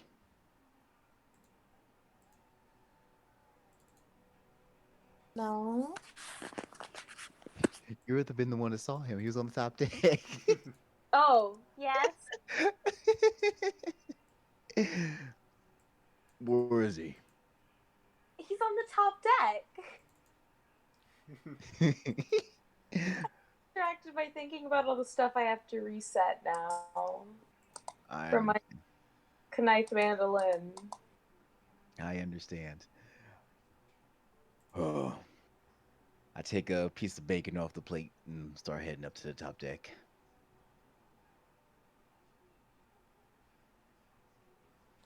Okay. There you see the immense figures just looming over the railing, kind of just staring out towards the open sea before him, just looking out. So what's on your mind? I'm just enjoying what I see. Right. Fair enough. It feels so weird. It doesn't look any different than what I last saw. Just the knowledge Yeah. that this is all different. Yeah. Pretty much just the map changed.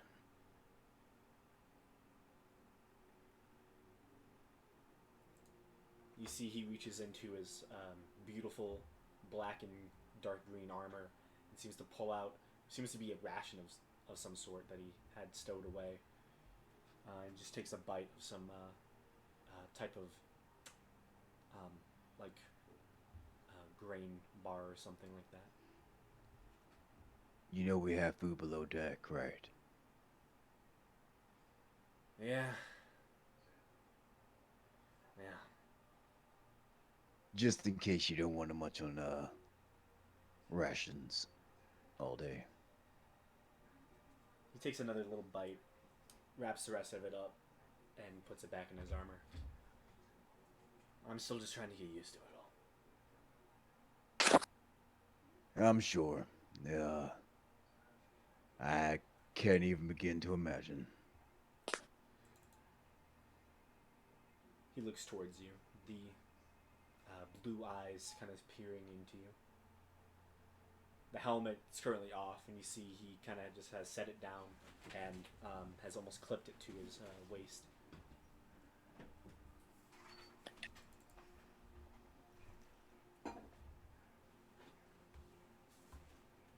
When I first saw you, I didn't picture you as a follower of Graylin.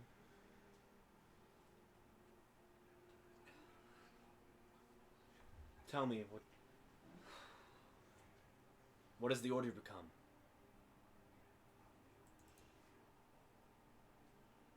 It likely doesn't exist anymore. Not at all. Probably not. With the imprisonment of Graylin, his name is kind of fallen in the panels of history. There are still those that know of him. But those are primarily people that draw upon his power as they watch over the planar portals that still appear on the material plane.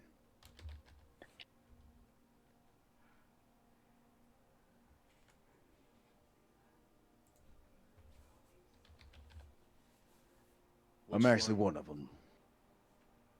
Which portal? Elemental plane of Earth. Ah, Zymia.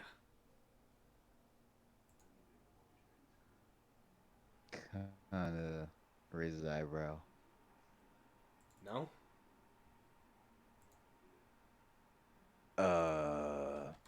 If you mean the name of the one that watches it, I was told I'm called a Zemajad.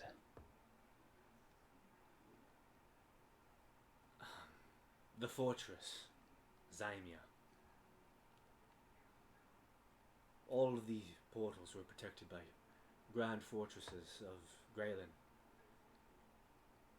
The Earth Elemental portal, Zymia. My home, Anadak.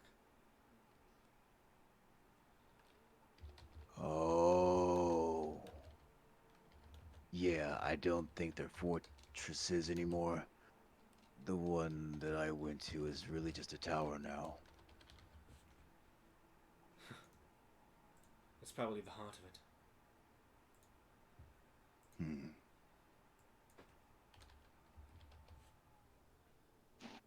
Alright.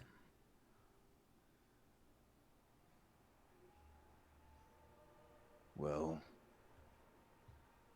any other questions? I might be able to fill you in on some things. You said these individuals, they kind of keep the history alive. How so? The power, to regulate the portals is handed down to one at a time. I have the power to regulate the portal to elemental plane of Earth. I know of 3 more, and they're to the elemental planes. Water, fire, and air. And the Uh, power stems from Graylin.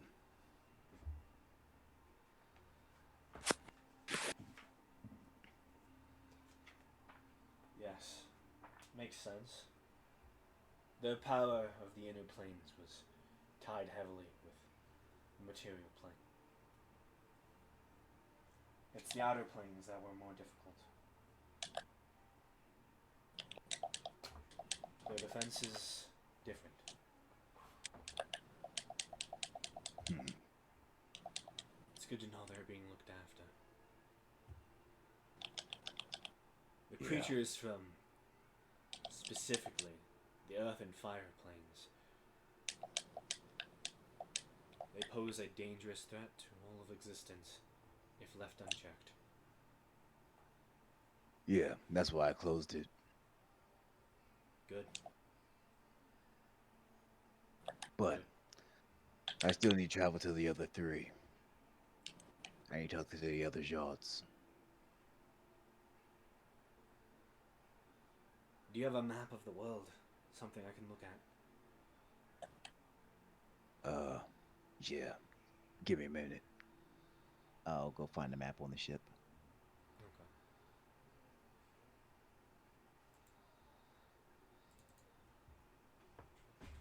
Yeah, so you bring out your map? What would be the most complete? Would my map be pretty complete? I guess. Did you happen to move my For- clothes from the wash out? Yeah, I'll go. I'll get my map. Yeah, your map. They're in the basket. The maps that you have are, so far, you know the location, vaguely, of Vesriel, and the one in Southern. Let me just...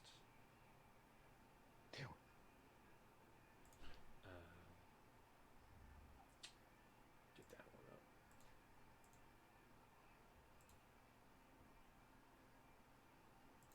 Vesriel, Oh, there's some car sitting in the front of our driveway. and then you have There's some car sitting in the front of our driveway blocking it. Tybas. you- Yeah, Is it Tybas. Aaron just was leaving. And then Is it Cree and Yeah. was- You have a and- map of Zem and Kree. Okay. Wait, where's Cree at? It's in the bottom right.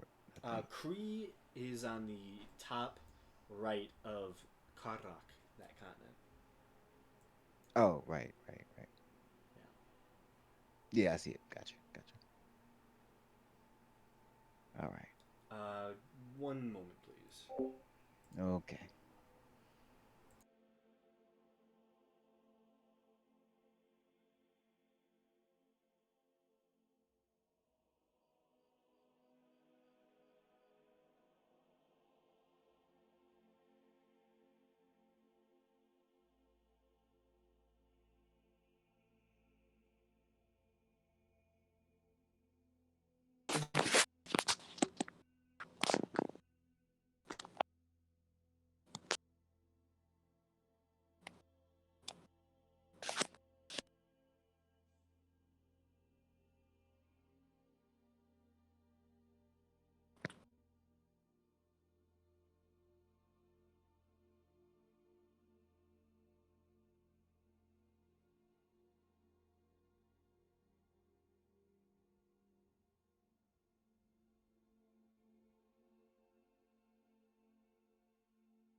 Okay, sorry about that. So you bring a map to Vitalius. Yep. He takes a look. Vaguely familiar.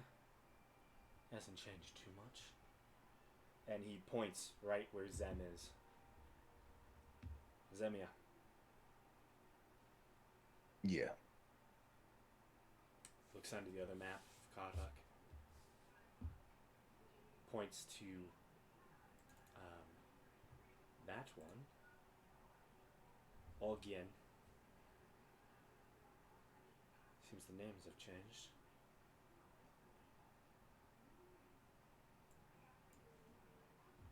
Well, not too different.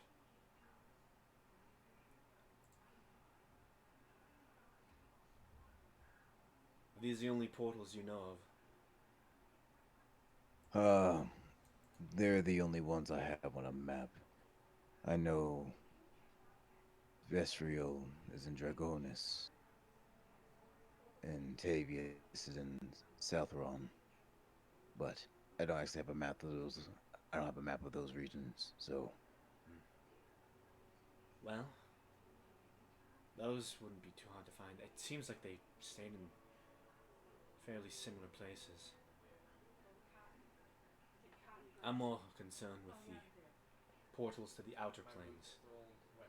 My home, Anadak, contained the portal to the Nine Hells. Wonder how that fared. He kind of points towards the King's Mountain. Heldal. Capital portal. Towards the Astral. interesting. Wait, the capital of the Nevarine, right? Yes. So that means that it is somewhere down there then. He nods his head. That is Alright. where our capital was.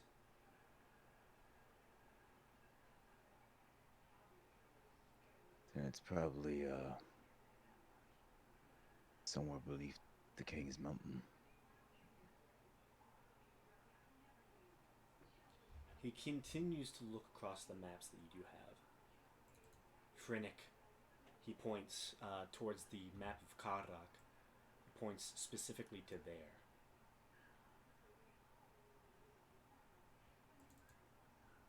Interesting. Frinick. Oh, I can post the names in the chat too. I'm just looking for it on the map. There's that. He said Frinick, Anadak. He said Heldal, which I think you already know of. And Zimia.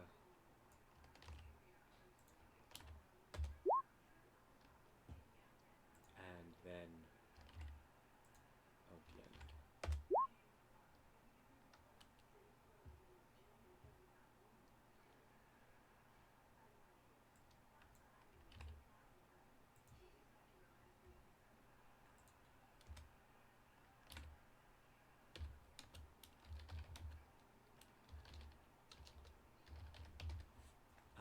So yeah, he pointed. I'll actually shift to it there. He pointed to there and said Frinick. And then said interesting. That's where the portal to the abysses.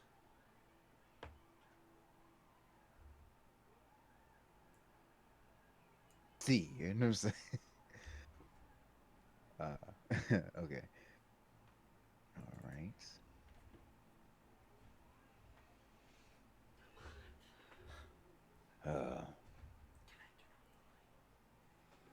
Well, a lot more portals than I thought. The plains are large. Enemies come from all sides. Graylin was the protector, the defender. We his paladins or his sword.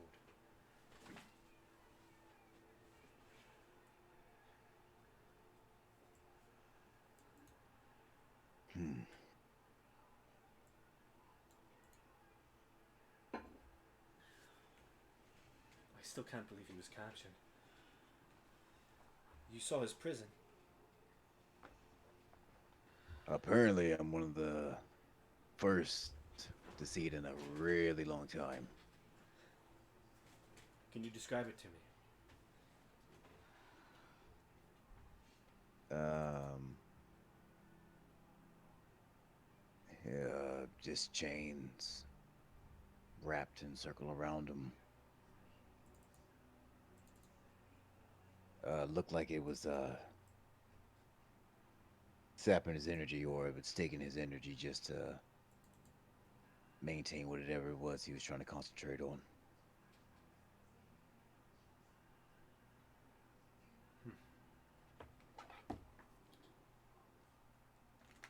Don't really know where it was. It just was like almost like an empty space. Interesting.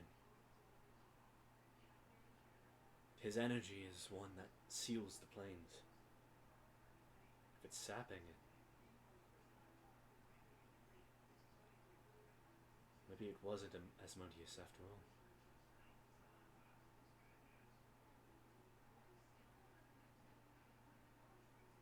Yeah. Not much in the history books, so That'll have to change. I'll have to spread his good name once again. yeah. Is there anything you wish to know? Other than the bit I do know.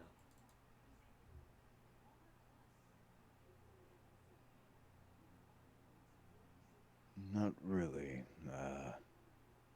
Think I pretty much know everything I really need to know at the moment. All that's really left is figuring out what happened to him. Well, we can do that together.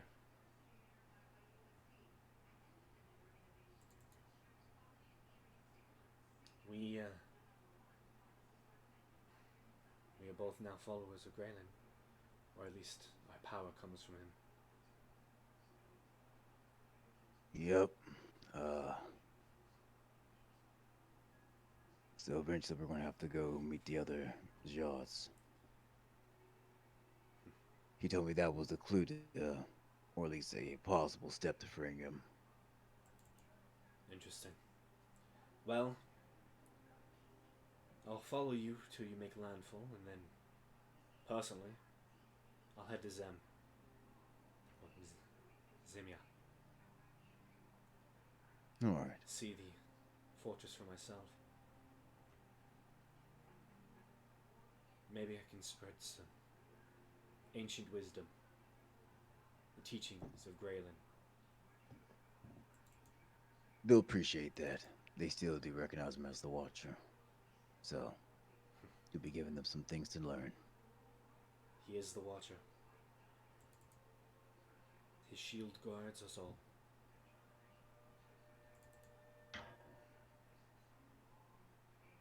Thank you, once again. It's what I do. Now I'm going back to finish my food. You're more than welcome to come join. I think I shall. It does smell very good. And I haven't had a Yeah. good meal in over 1,500 years. Then best start enjoying. Indeed. He'll walk with you to get more food.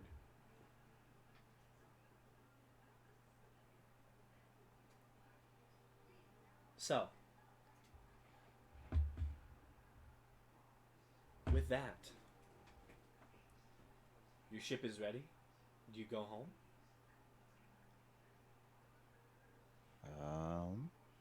Does anyone else have any trips they need to make?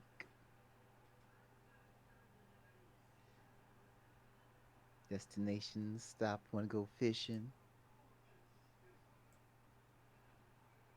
Swim to the bottom of the ocean, see what's at the bottom? Senti doesn't even need to breathe. Exactly. I want to give everybody a chance to live their best lives, you know.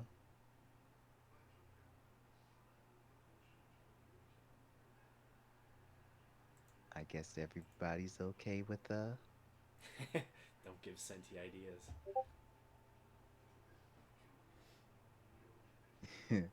we can go under the sea.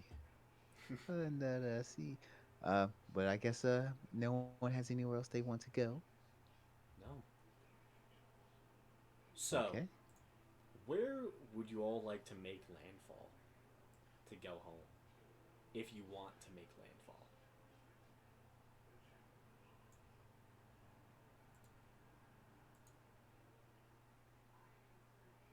When's the first payment for the manor due?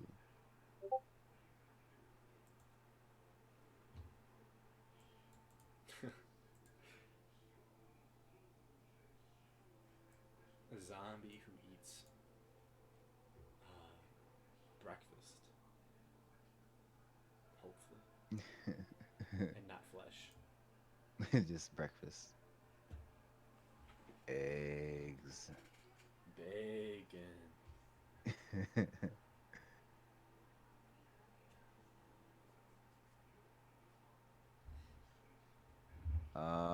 So we could go to Sala, Guanistan, or we could go back If it's to got a Far bank, Cities. it's good. I still need to figure out how I'm gonna handle the extra 2,000 I have. So I bet he does need a bank. Then I guess we could, if we go to Forest Leagues, we gotta travel all the way back. So Guanistan is the shortest way to your home. yeah, And just so you know, you don't have to stop in the city. You can Yeah. always have your ship pull off the coast and then just traverse through the woods to your home. yeah. I think probably around Guanistan would be the best bet for now. That's my boat, anyway.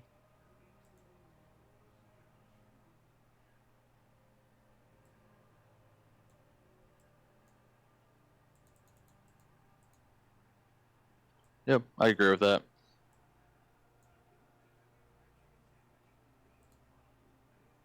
Sounds That's good.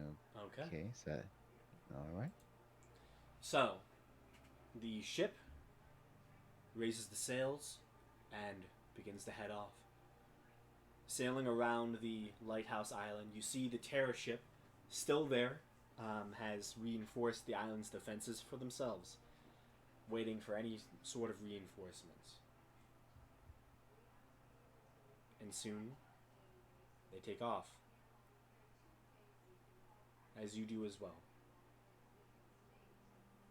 Sailing pretty much a whole day's journey towards Guanistan. Let me just roll something. Okay. The weather is fairly nice. There does seem to be some mist as you get closer and closer to Guanistan, but it's not bad. As many of you know, there is an eternal storm that rests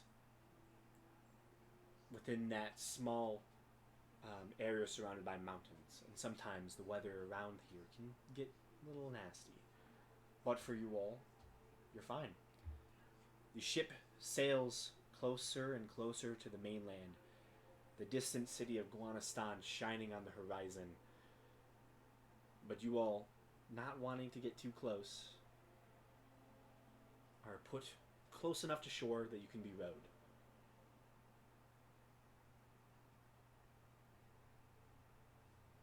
So, I imagine that the majority of you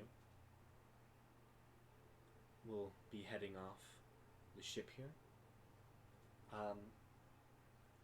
Cal will reiterate that if you ever need him, just message him, specifically to Seer,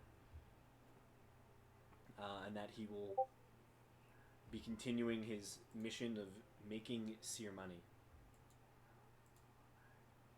and all of you Okay. money during his journeys. All right. Aslan will row in two different groups, all of you to shore. And from there, the journey to your home is not too long. Before you all reach your home, however, Blackwell, George, and his mother will bid you adieu, thanking you once again for helping in every way that you have done. They Alright. take off, heading straight for the road that connects Guanistan and Rankton.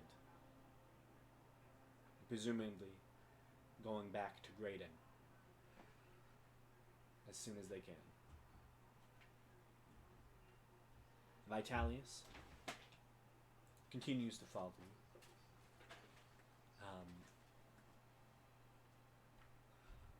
For a little while, until he feels like he has semblance enough to be on his own way.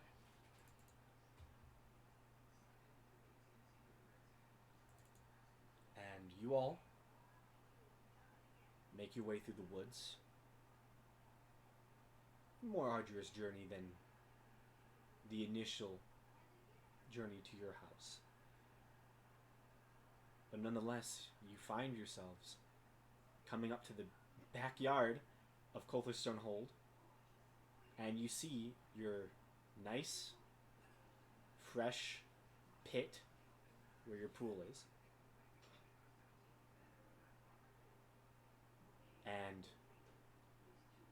yeah, you are home. Fairies buzz around in the vicinity, and through some windows, actually not through some, through most windows, you are able to spot many of your friends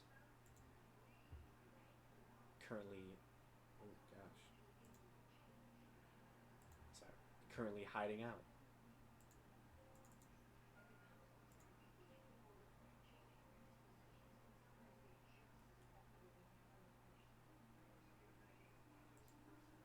All right. Yeah, as you, okay, that's annoying. I really don't know what's going on right now.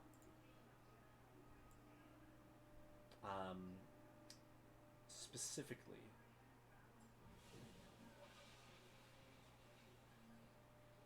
on the second floor of Coltherstone Hold, your mushroom men are able to peek out of the window to see you all approaching.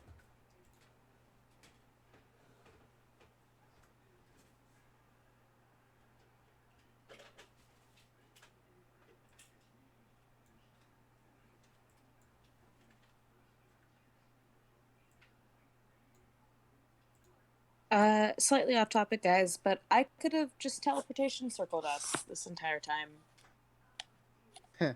Yeah, I know. I was waiting to see if you would do it, but I forgot, and then I was on mute, and I forgot I was on mute, so I figured. I was like, yeah. I was like, okay. Well, I guess nobody has any inputs today. no, I was on mute, and I forgot I was on mute. you were speaking the whole time. Yeah, sorry, I'm kind of like on mute mostly because I'm messing with the new settings of my computer. I'm trying to figure out how to use this without breaking it. Oh, you're fine. I have a habit of breaking things very easily, and I don't want to do that with this computer. Okay. But I feel like I've been talking too much, so you guys can talk to your mushroom men. Yeah, you immediately hear pop, pop, pop, pop, pop, pop, pop, as a dozen mushroom men come flooding out the back door across the what is it? The large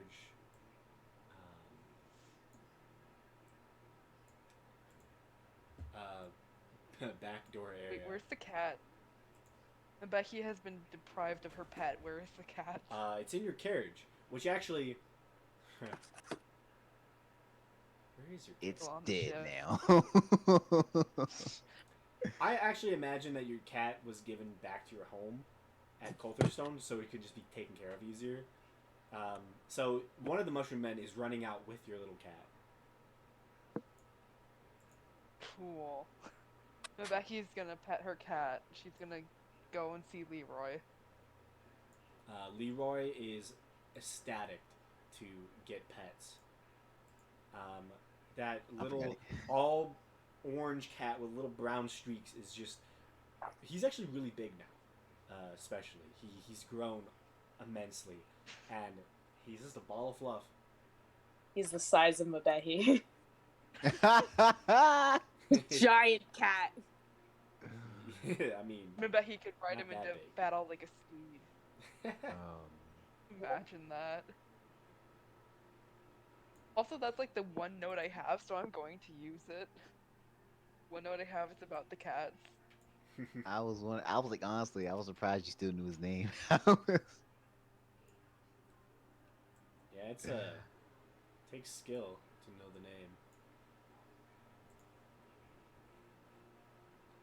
Ah.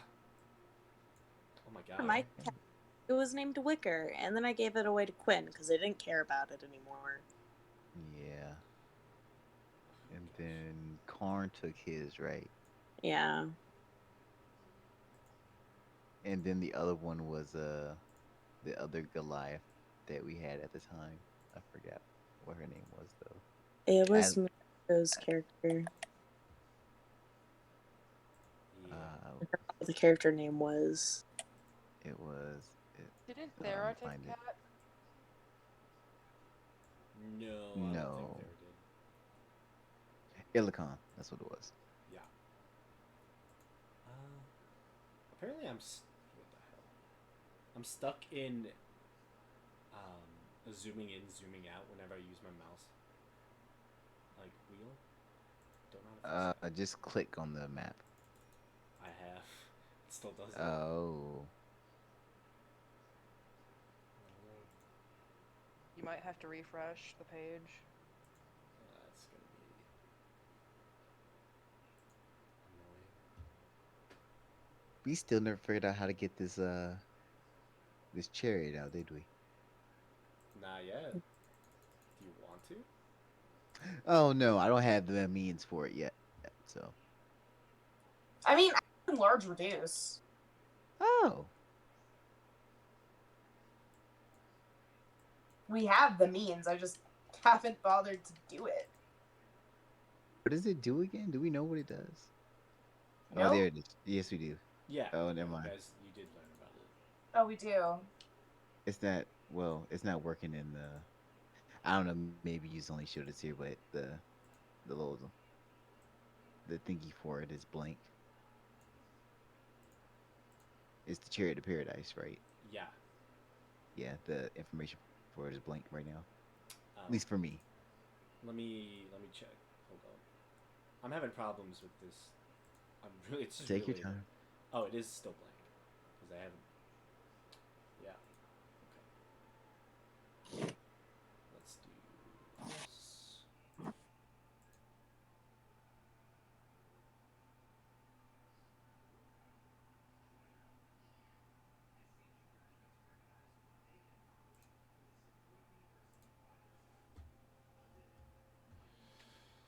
I think it's just Chrome in general. It's just apparently every time I attempt to scroll, it just zooms it out. Oh. If you have Firefox, Roll20 works fine on Firefox too. Yeah. It's It's your just- browser doing it. I don't know why my browser's doing it. I think I hit something and I just don't know how to undo it. Yeah, my Chrome is working fine now.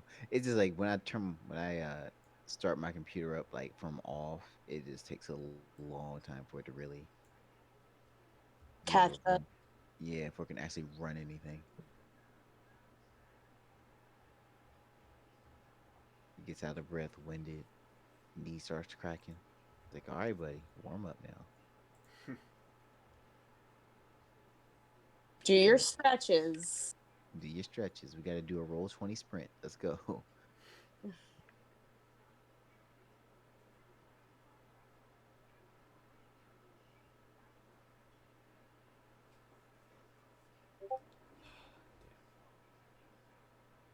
Man, the older I got in high school, the better I got at those. It used to kill me.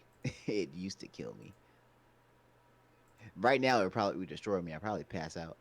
But Wait, what? I think I had a lucky high school. I never had to do the Pacergram thing. the pacer fitness test, Oh, the pacer killed me every single time. like, as I got older, I got more into fitness. So by my senior year, I was like really good. But no, my junior years, that was the last time I actually had gym class. But yeah, beyond that though, yeah, those things used to destroy me. Yeah, all I had to do for my fitness class was make sure I got past my maxes for weightlifting. Nice. Hate PE.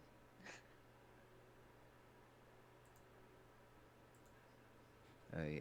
Man, I was so upset because my last year gym wasn't technically gym. It was the rec and wellness or basically the weightlifting class, and I blew my knee out like 2 months before our like end of the year weight lifts to see what our new maxes were. It messed me up so bad. I was so upset. I was so upset. Yeah, I think I ticked off my PE teacher because he had me all at like low weights because he was afraid I couldn't lift heavy. And then like right at the end of the year, I wanted to get into this like deadlifting club we had, and you have to get above 280 for that. And I got 305 deadlifting, and he was just not happy about it. Wow, he's a chump. He's supposed to be happy that the student's able to do that. That's kind of the Yeah. whole purpose. I think he was more upset because I kept telling him I could do more. He just would not let me, and I ended up proving him wrong. Yeah, I just don't get it. I just don't get it. Still defeats the purpose. Say I mean, you're a hey, gym I teacher. wasn't You, about to complain. I feel you, but like it's for me. It's just like you're a gym teacher. You're supposed to encourage people to try to push themselves. Like, why would you? Why would you limit a student Exactly. Like that's just with annoying. no There reason you go. besides you not thinking them capable? He wasn't the best gym teacher. He was a Clearly. jerk. Yeah. No offense to the teacher. Or full offense, depending on how you Yeah, feel. honestly, Oh yeah, full offense to him. Honestly, like full offense. anytime my asthma would act up, he was a jerk about it too. Like I'd Damn. have to take a break from like warming up or whatever, and he'd try to get me to keep going, and I was like, I can't. I am like not breathing here. He would just Oh my keep going at gosh. it. Yeah, You'd be a he piece of doesn't work. understand how medical conditions work. He is not a good PE teacher. I can't stand people like that. It gets on my nerves, especially teachers. Especially teachers. It's like you're a health teacher. How could Yeah, he wasn't good at it. that irks my nerves? I can't complain though. He wasn't the worst person who's like reacted to my asthma. I used to do basketball, and I literally had an asthma attack during practice one time, and my coach literally started screaming at me to get up and keep running. And I was like wheezing, breathing because of how bad it was, and he just kept screaming at me to get up and keep running, and it was bad. Wow. Yeah, I've had problems with my asthma and other people. That's sad. I'm so sorry. That's Uh, ridiculous. That's ridiculous. That's crazy. Like it's hard to even like fathom that to me. Like I know it happens. It's just like Yeah, it's not fun to go through. I was also panicking at the time because I'd never had an asthma attack before, and yeah, oh man. it was a scary experience. I'm sure I could. God, that must have been. These got some grown dickhead yelling at you. It's like it's Some grown ass. that's fucking crazy. Yeah, it was not a Like good day. I it never it forgave bothers me on a myself. personal level because at a time I was going to be a personal trainer and it's just like all the stuff that you I mean just a little textbook I read taught you how to handle people with certain conditions that needed to train certain ways and this is like and this was just me at like 19, 20 and it's like this is probably a grown almost 30, 40-year old man who's been teaching kids for all this time and you still that's just It's embarrassing. right, man. 100%. That is just uh that's a pet peeve of mine. I can't stand that shit.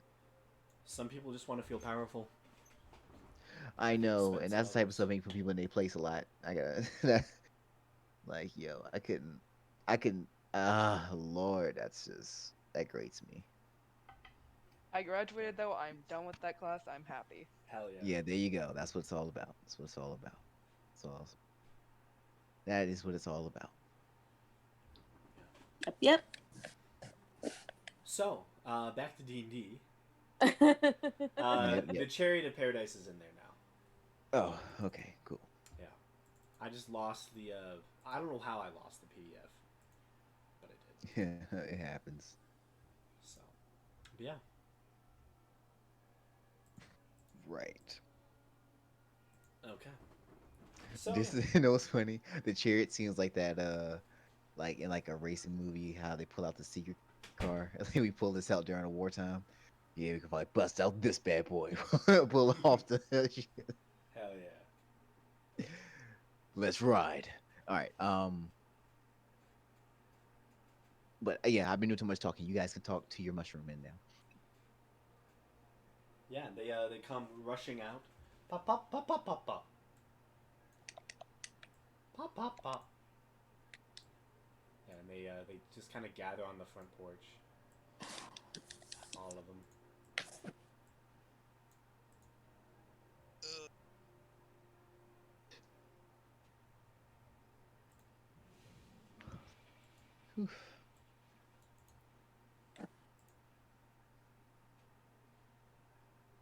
Uh, So, somebody to check to see how their shop was.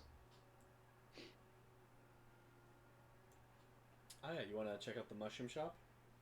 I mean, they can communicate with them. I can't really, so Hmm. I'll leave. One of them has to do it. Well, no, there are a couple that speak common. There's one that speaks common.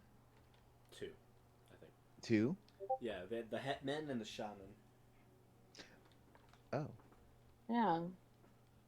I thought it was just one. Keep up. Go.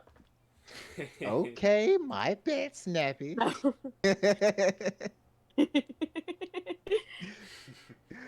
uh, Yeah, God, Driz, pay attention. They're only the important NPCs in the game. only the most important ones. If anything happens to them, the entire party, probably besides Gamesh, is going evil.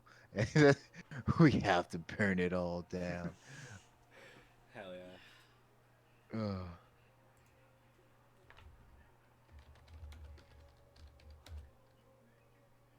Are the carpenters here? Yeah, I believe so. They were being paid to begin the work, and it's kind of like a payment plan thing. So yeah, currently they're fixing the roof. Okay. Slowly but surely, you do see fresh timber has been laid along the sides of some of the more damaged sections of the house, and you do see seems like a variety of different peoples are currently working away on top of the roof. Every so often, you do see like one like kind of makes a weird face as you're walking up through the kind of forested backyard, and you see one like pulls up this weird like half snake creature and just throws it off the house. Half snake. Yeah, you had snake creatures on the top of your house. But you said it's a half Serpentine snake. humanoid with bright scaly skin, long sinuous tails, and fanged serpent's heads. Wait, We so have where's people where's- on our. You had him. I bet he found one. Yeah, well, yeah, we knew those were up there though. Yeah. Maybe we should have warned these guys. I think. Let's say we did. We'll gaslight them. Just let Seer gaslight them. Why didn't you guys avoid the snakes? You didn't We tell us. told you the snakes were there. You don't listen. I This is mean- again taking out your pay. They are, like, they did flee from the house. So all that's left is, like, the, years and years of nesting that they did. Yeah.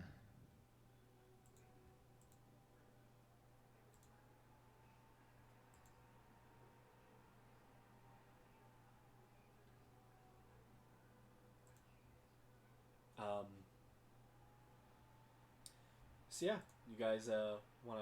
What do you guys want to do?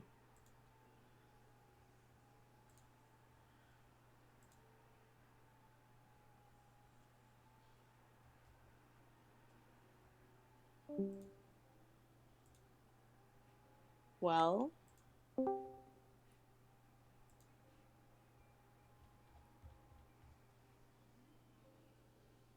Well, I think a Um, good start might be making our first payment of 10,000 GP. yeah. Good place to start. Yeah. You can easily go and find one of the members of the Thunderbird Mining Company. Ask for their foreman. Sorry, not Thunderbird Mining. That's the mining company. I said that with such confidence. Where's Stone?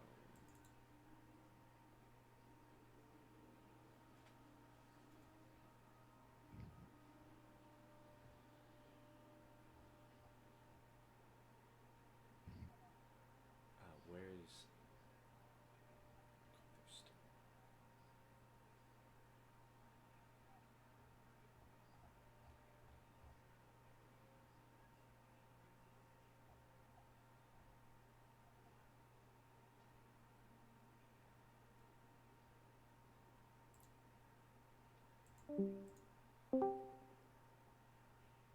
Well, apparently I misplaced the name of the family.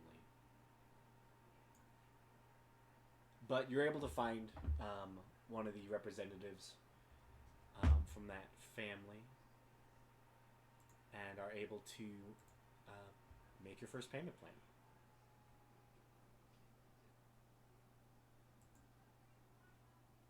Yeah, I'll hand over 10,000 GP.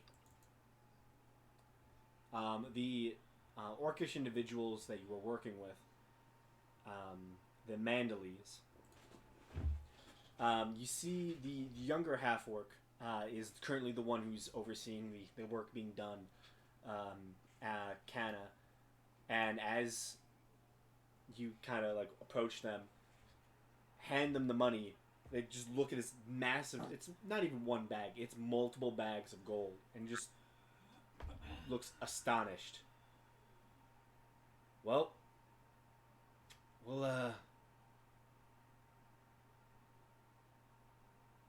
this is one of many, but it's a good start. And soon your ceiling, your roofing is going to be all done. Hope you enjoy it. Well, that's the first step. One of many.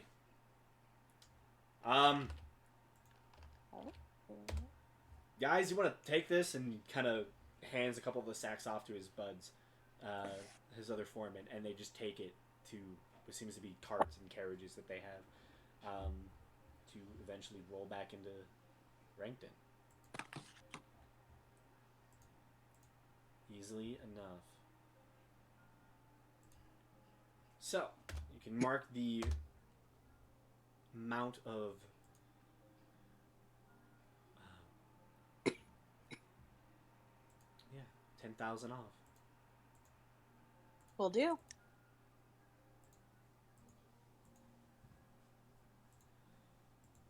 And that's just for the roof, right? The 30,000. Yeah. I think it was 200 something for the entire.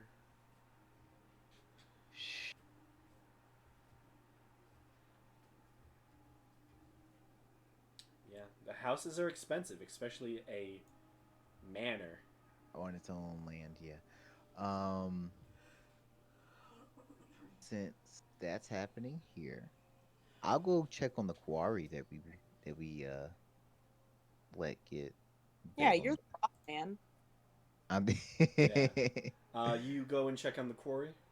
Yeah. So, making your way across the short path, about a 20-minute walk down from Colthurstone to the small town that is bustling. It's a large essentially a large mining outpost now. A lot of the old homes have been, at this point, torn down completely. The town looks almost completely different from what it was originally. You see large processing plant is currently set up where that one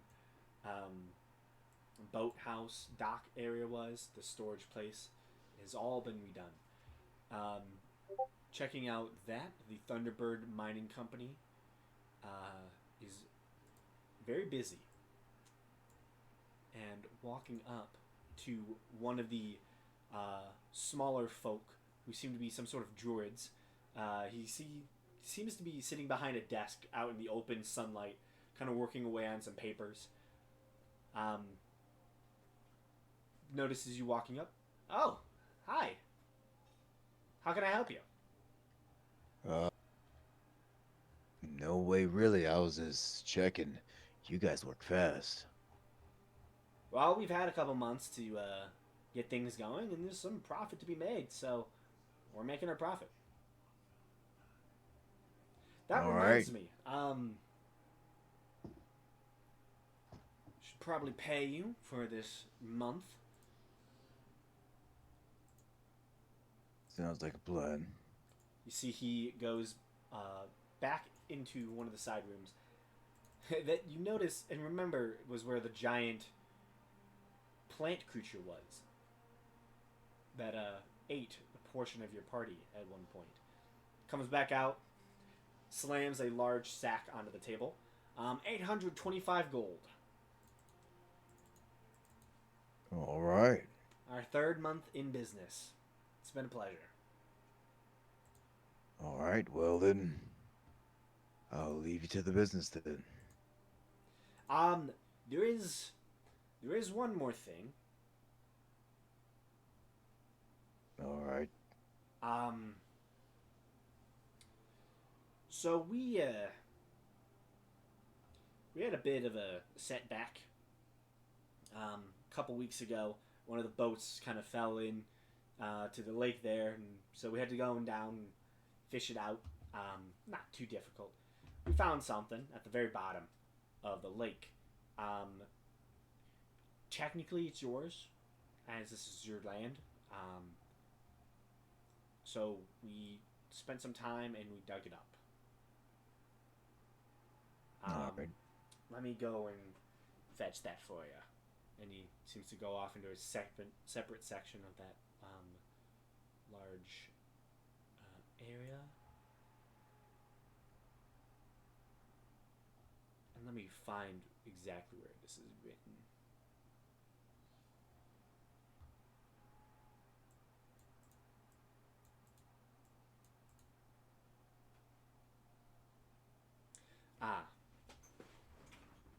He comes back with what appears to be a very rusty iron trunk.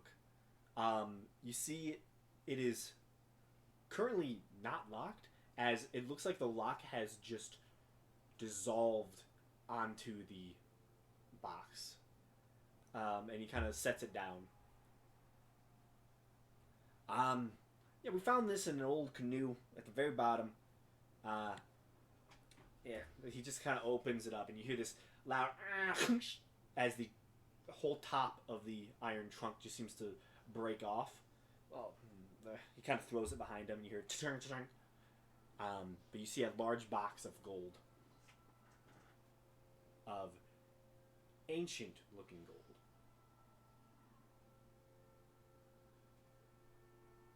Very well-worn pieces. Quite the find. Yeah, Andy and my crew would have loved to take this home personally. But it's your land, and we're making our money in the mining of it. So, it's all yours. It is the pleasure doing business with you, that's to say. For sure.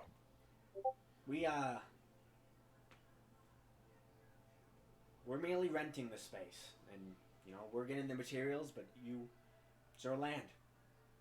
We're just happy to have work. All right. Well, If anything comes up, you need any type of assistance, don't hesitate to ask. No problem. So, you can add 2,200 gold pieces. I guess I'll take that back to the Mandarin Seer can put that with the now 2,200 gold pieces of ancient coins or regular gold They're pieces. just, it's described as just old gold coins, so they're just Okay. very well worn. Okay. They've been sitting at the bottom of a lake for a very long time. Okay, so 2,200 and how much was the monthly payment that he did? 800 and what? I believe it was 800 and 10 mine. Let me just open that tab. 825 gold pieces. Okay. Okay, so I'll bring this back to Seer and she can add 3,025 gold pieces. Nice. Nice. That's going to the bank. So 3,025. 3,025. Also, just so you know, you can add 43 silver pieces to your group fund as well. As returning home, the Mushroom Men give you that amount of money. Oh, We love our little capitalists. they're like little kids with lemonade stands. Uh-huh. But they They are. But they commit oh theft. yeah, but they steal them from us, but it's worth it. Well, who knows? Maybe they're stealing from all the other workers around. Maybe now they are. We can only hope.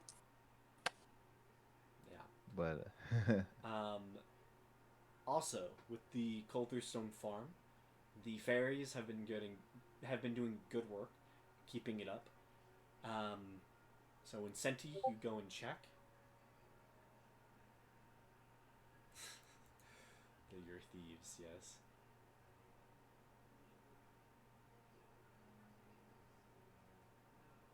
okay. Oh yeah. Yeah, I guess Senti. Senti is checking. Yep. Checking out the farm. At this point, it's getting close to being harvestable. As the fairies are putting in Fey magic into their crops, it's surprisingly growing fast. We cast somebody cast plant growth over Yeah. here, didn't they? Okay. Yep, I did. Right.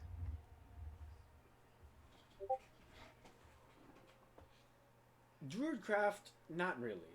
The plant growth itself is helping immensely. Also, with the fairies tending it, this is a efficient farm of potatoes, pumpkins, blackberries, corn, hops, and wheat.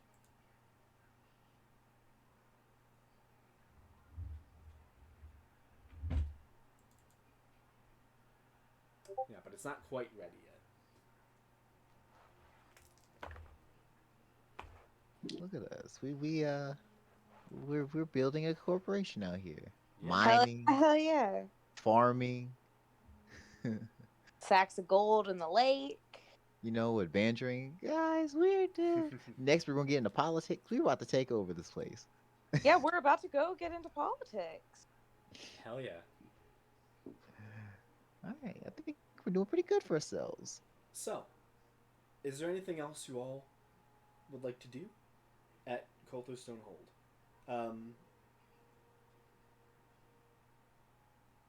Yes. Nope. Actually, You have the chair.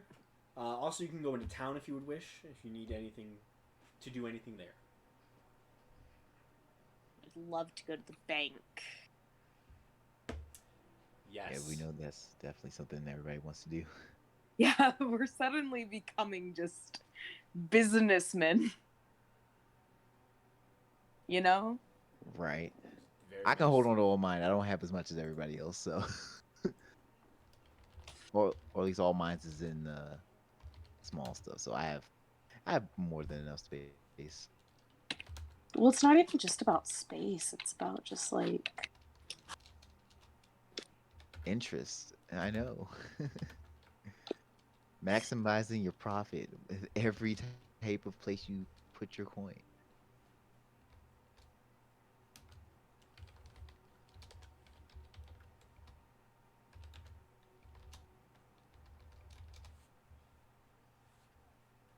Okay.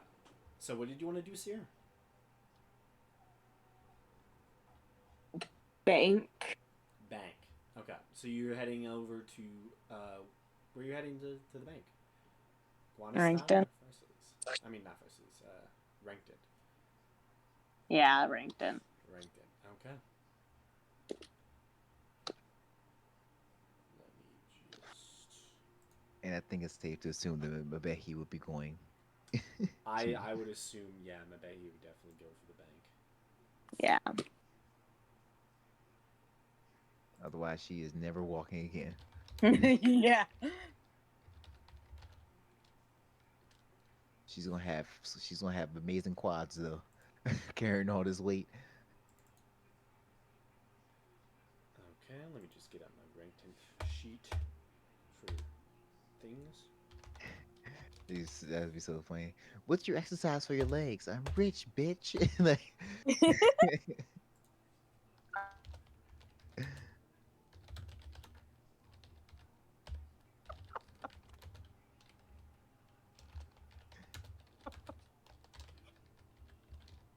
the ultimate exercise, Oh my God. money.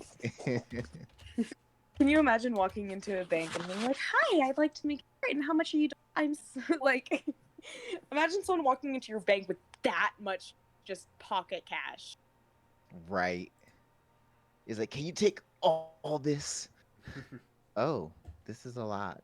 So you walk in like, "What's the security like here?" And it's like, "Well, it's a bank." It's like, "Well, you see, I have a lot of money." You know what I'm saying? Okay. So heading to Rankton, you once again walk into the bustling capital city of the Grimolian Kingdom. Make me an investigation check to see if you can find any banks. Oh. Boy. Did he say investigation? Oh Are you my. guys ready? Let's do this. Listen, I know what's coming. Yeah, I knew it. I knew it. With a 24, Have I? the city is prominent with lots of wealth flowing in from all corners of the kingdom. There are two main banks within the city. The first one you find is the more prominent bank right now. It is the Bank of House Shifri.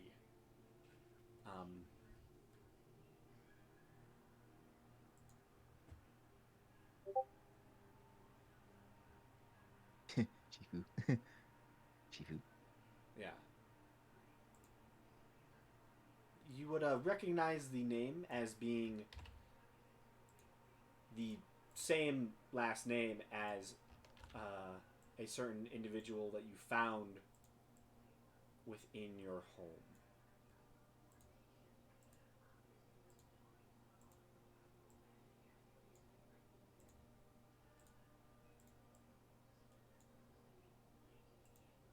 Hey, sorry, my phone died. Are you Oh, you're What's the fine. no. name of the bank again? I heard there are two main banks. Yes. The first main bank that you see is very prominent in the city now. It is the Bank of Shifri, which is one of the main houses of the city.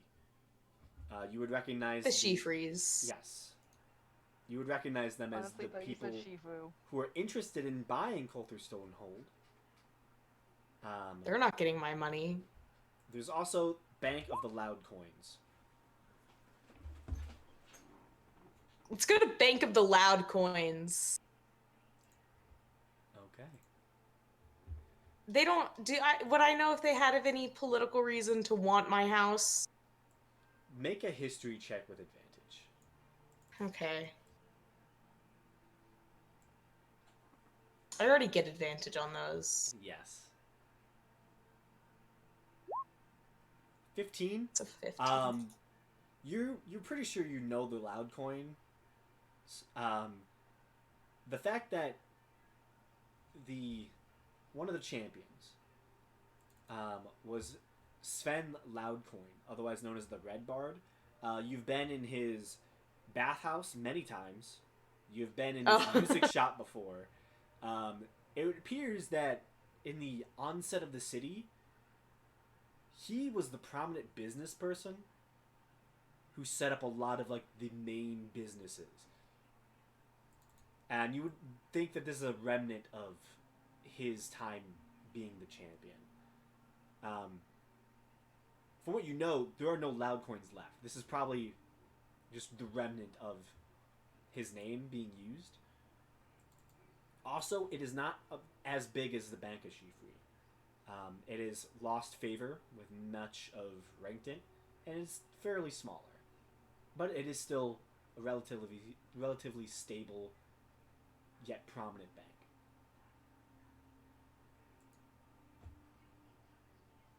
Do I know why it lost favor? With that, House Shifri just has been able to push their agenda. Sven Loudcoin died very young. And it's not even run by his family, as he did not have any. So it's just the namesake.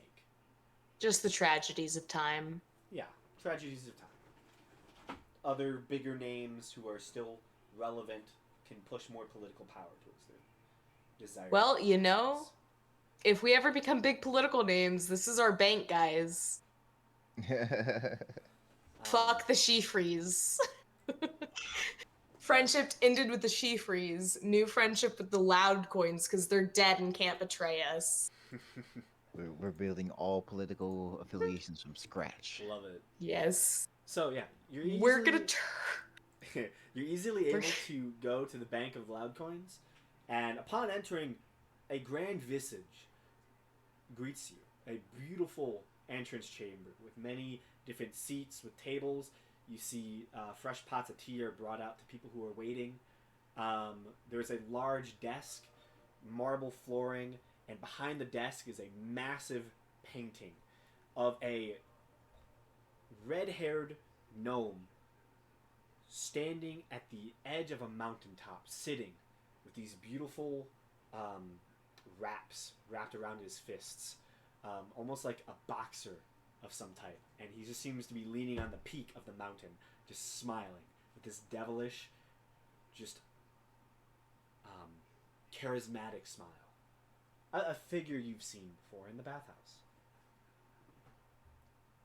Lovely. Oh, the purple tiefling. Cool.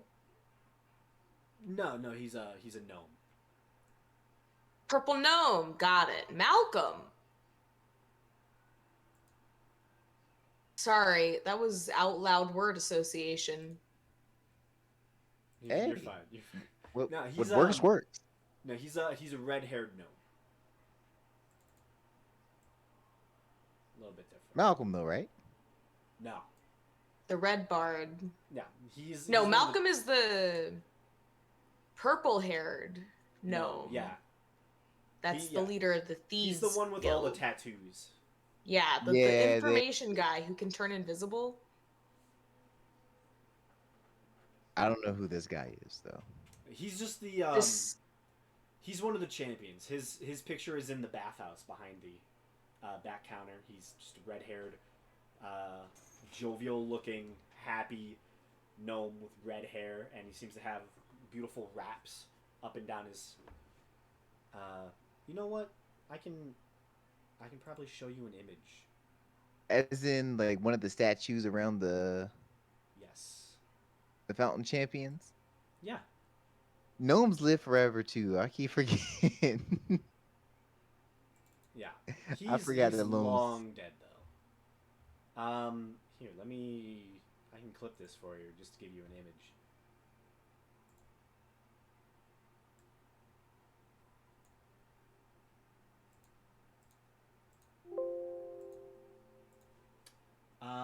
Kind of looks like that.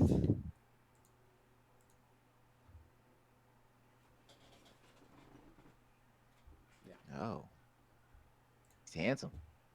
Very handsome. Sven Loudcoin, the Red Bard. The businessman. Yes. That'll knock you out if you do bad in business. Look at his knuckles. Look. Mhm. He's combined the worlds of business and martial arts. he keeps coins tucked away in his knuckles at all times. Those are his brass knuckles. You ever been hit in the face with a handful of money? Wait, he doesn't have brass knuckles. He has gold knuckles. Exactly. So, how much money are you going to put into the Bank of Loud Coins? 13,000. 13,000. But specifically,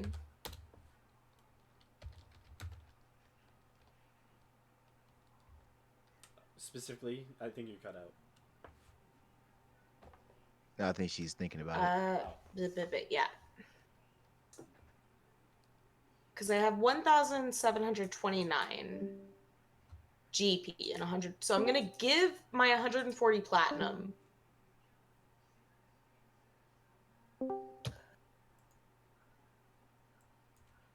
Okay, so you give your 140 platinum. And then I give 1,000 of my gold. Okay, so 2,400. Yes. Okay. No, I definitely had.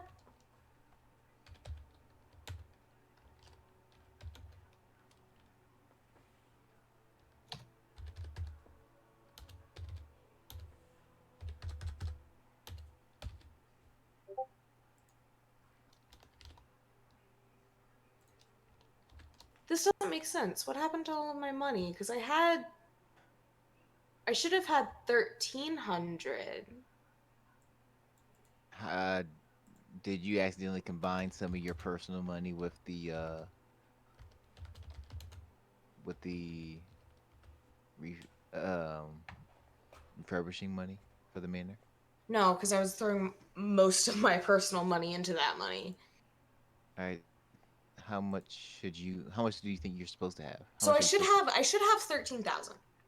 Right? I should have 13,000 because I had just over 20,000 and I gave 10,000 away. Yeah. So I should still have. So then I had like 10,000 left, and then I got the 3,025. So I should have 13,000. Yeah. Did you not add in the? But So it's showing me that my total is 3,000. I think stuff got funky. But I should be left with a total of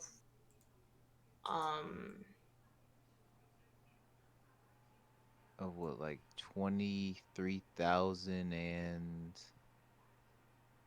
like 400 and something, right? So then it should be at like 13,000 and 400, something around that range. yeah. You might have erased out the other value you had when you put in the gold that we just got. Maybe. That might have been what it was. Hmm. But yeah, but regardless, it should be about 13,000 and something. So I'll give a full 13,000. Okay. So 13,000 in total. Yes. Okay. Big spender.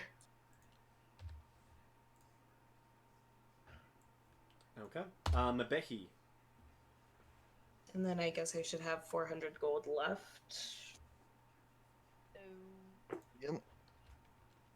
Keep that for Give your or spells take. or something. Whew.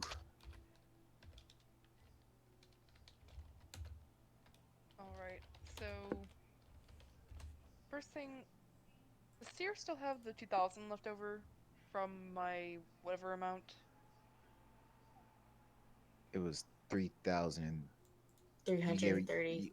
3. Yeah, you, I thought you gave that for the rent. Yeah, but wasn't it like 5,000 something in total?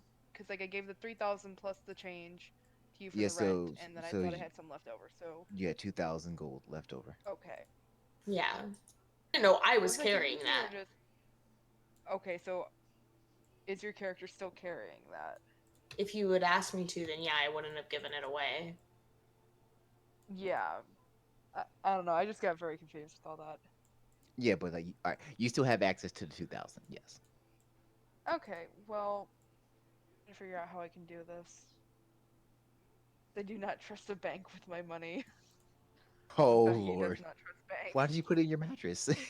Sleep on a pile of gold.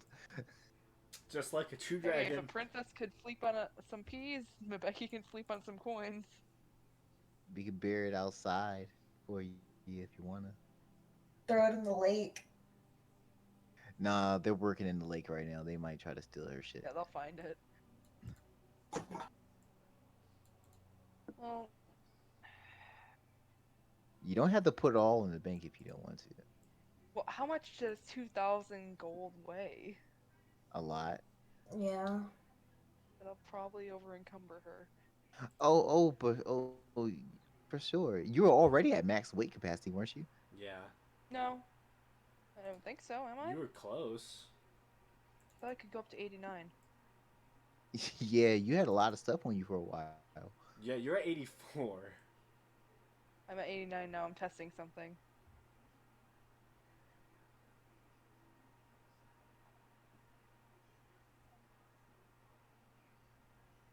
Carrying all these coins around, she's gonna have glutes of steel, man. Yeah, 94 is over carrying capacity. What's your... And So 2,000 is yeah, gonna something put like. you like a few hundred, a couple hundred, if I'm not mistaken. So I think Yeah, you then, should be like, at 90 exactly is your carrying capacity. Yeah, probably. So you were at 84. No. It's No, 90. 89 is the max. Yeah, 'Cause it's because saying- 90 is the limit. Oh. Yeah, okay. it's The it's 0.04 throws me your over. strength score. So Times 6 15. times 15 is 90. So anything after that is encumbered. Yeah. Okay, yeah. So the 0.4 would throw it over. Yeah, she's just gonna create a savings account, I guess, with the 2,000. And then You she's should- gonna turn her gold into platinum. There you go. How many gold Make it- pieces equals a platinum piece? Is it 10? Yep, there you go.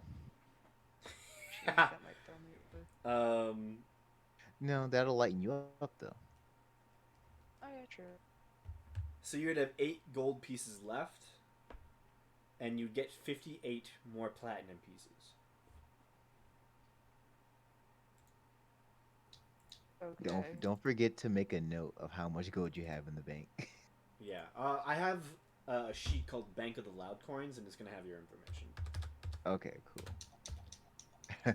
I don't want her to go ahead and be like, how much did I have? Oh, here we go. Okay. So 13,000 gold from Seer, 2,000 gold from Mebehi. Anyone else depositing money into the Bank of the Loud Coins? Nope. I'm teaching Faraday how to swim. Nice. Oh, We'll crap, let I just Laura messed decide something when she up. gets back if she would have actually done it, but Okay.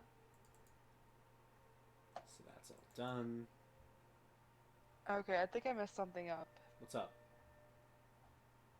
I have all my money right now, but how many pieces would I add to my platinum since I'm turning all my gold to platinum? 58, and you would have 8 gold left over. Oh, okay, so I did that right. So you would have 634 platinum pieces and 8 gold pieces. Okay. sheesh.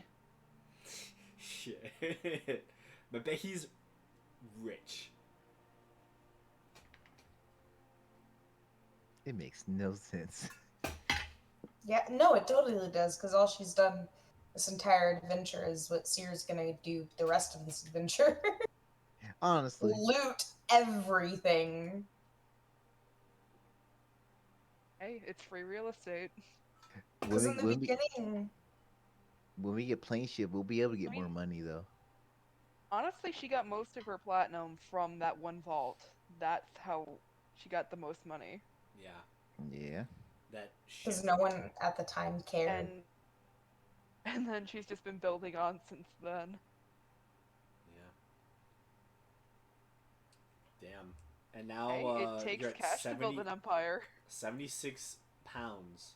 Sorry, 73 pounds. Hey, talk about a good diet, huh? Damn. And then also Mabehi just has a bunch of other stuff on her. Like 30 ancient silver coins. Wasn't I able to use those as like actual regular silver coins or something? You can try.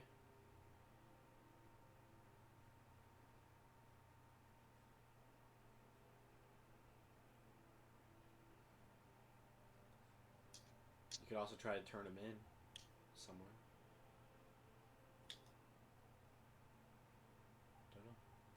Don't know. Okay. Anything else?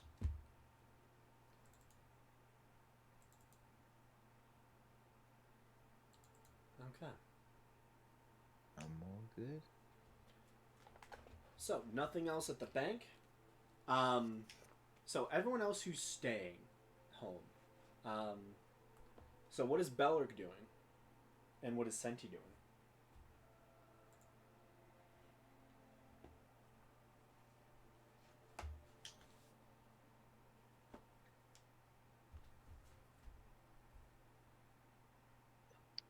Would I know that if like Rankton was good for any like magical items or something like that? Yeah, there's a magical item shop there. Okay, then I guess I'll travel to Rankton. Okay. So you probably head out with the rest of the troop. There's a small shop called Serena's Secrets that Seer knows. Yes.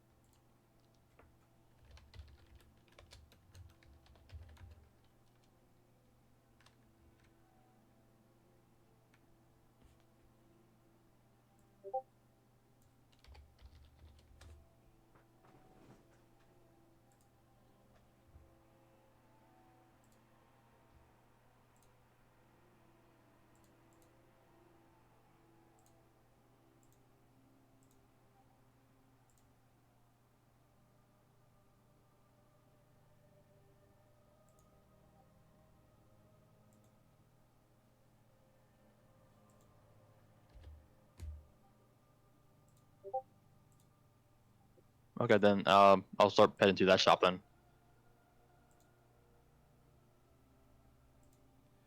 Okay. Heading out, you find a simple shop located in the old district of Rankton. You see a single terror guard is currently sitting outside, who just nods to you as you walk up to the door and walk in. The shop seems to be more. Seems to have a lot of like herbs and other materials like that for potion making and stuff. But you do see that there is other stuff here. And you see a young female kind of walks out from behind the shop counter. Hi, how can I help you?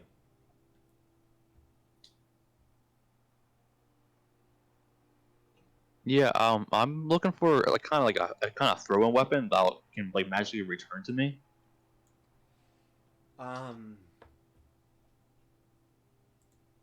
Throwing weapon that can return to you. Let me see what I can do about that. She kind of looks through a book. I don't have any available. I can take a custom order. I can craft you something.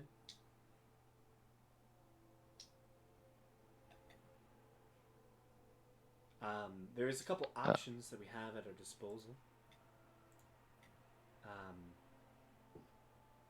One very common magic item that is crafted often is a javelin of lightning. That is a good one. It doesn't often return to you, but it's a good thrown magical weapon. I can just enchant a javelin to return to you if you wished. How much?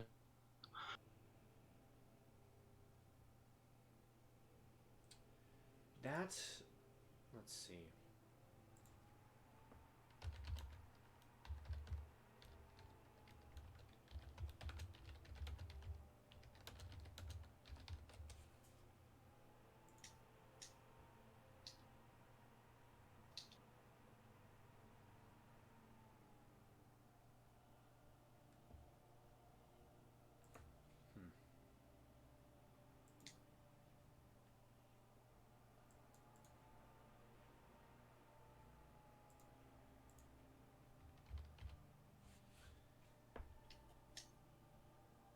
I can cut you a deal, 800 gold pieces, and I can enchant a javelin to return to you.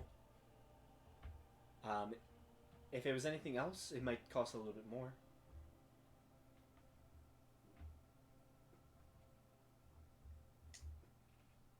No, actually, that sounds great. Yeah? Okay. It would probably take about... Give me about 4 days, and I can probably have it done. Oh, all right. Okay. Do you have a javelin in mind that I could see? Yes, I do, and I'll just pull out one of the javelins I have. Okay. She takes that. I would require a down payment of half the item's cost. Okay, that's no problem. Okay. So you hand her 400 gold.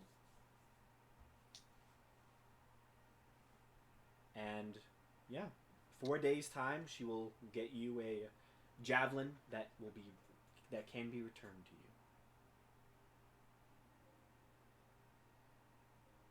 you. Okay.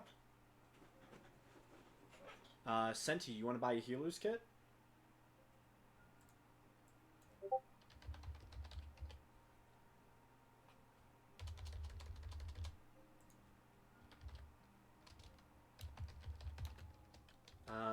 Just going to town.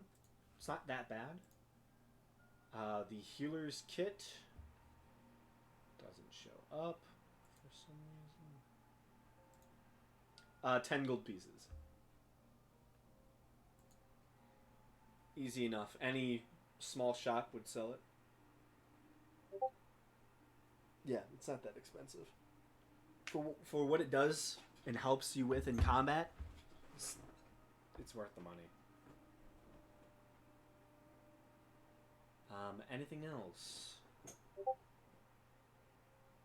Yes. Oh, nice. It's a good feat. Okay. Oh, you have the healer street? Nice. Nice. That'll be very helpful for all of you.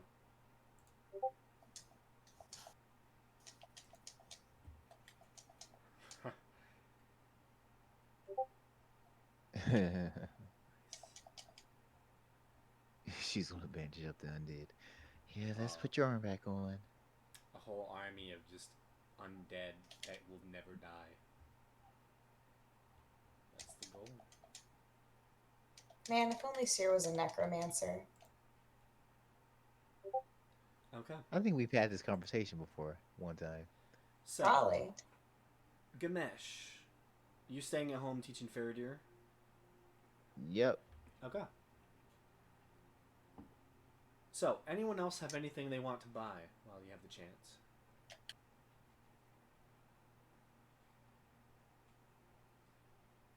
Nope. Okay. You all spend your day sending your money into the banks or going to buy and get magical items enchanted.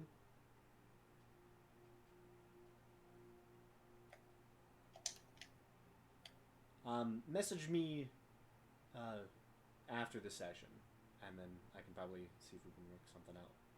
See if there's something you would want.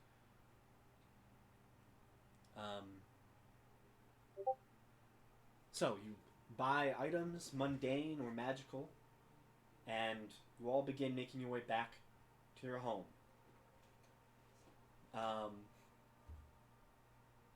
As you all are approaching the house, the front door is left attended by a few of your mushroom men, who, upon seeing you all finally coming home, kind of wave you in hurriedly, with almost worried pop pop pop pop pop pop sounds as their little bubbles seem to pop and create this strange mushroom language. You're hurriedly led through your own home towards the dining room, where upon entering you see Gamesh and Faraday are currently sat already at the table, having greeted their guests. And as you round where the kitchen is, you see sitting at the head of the table and at the one seat directly to the right of the head of the table, you see two figures currently sitting. Legs up, a massive heavy crossbow sat right in front of him. You see a familiar human, older, around mid-40s, about 6'4", with silver eyes, and almost like a palish blue skin, with silverly blonde hair. He's currently just sat, legs up.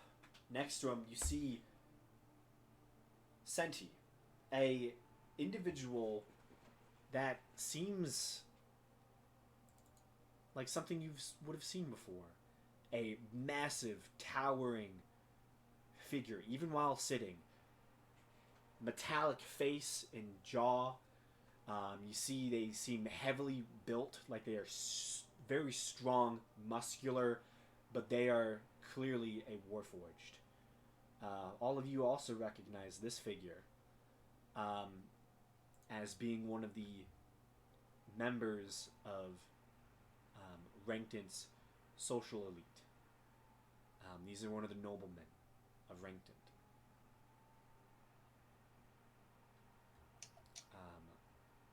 Which,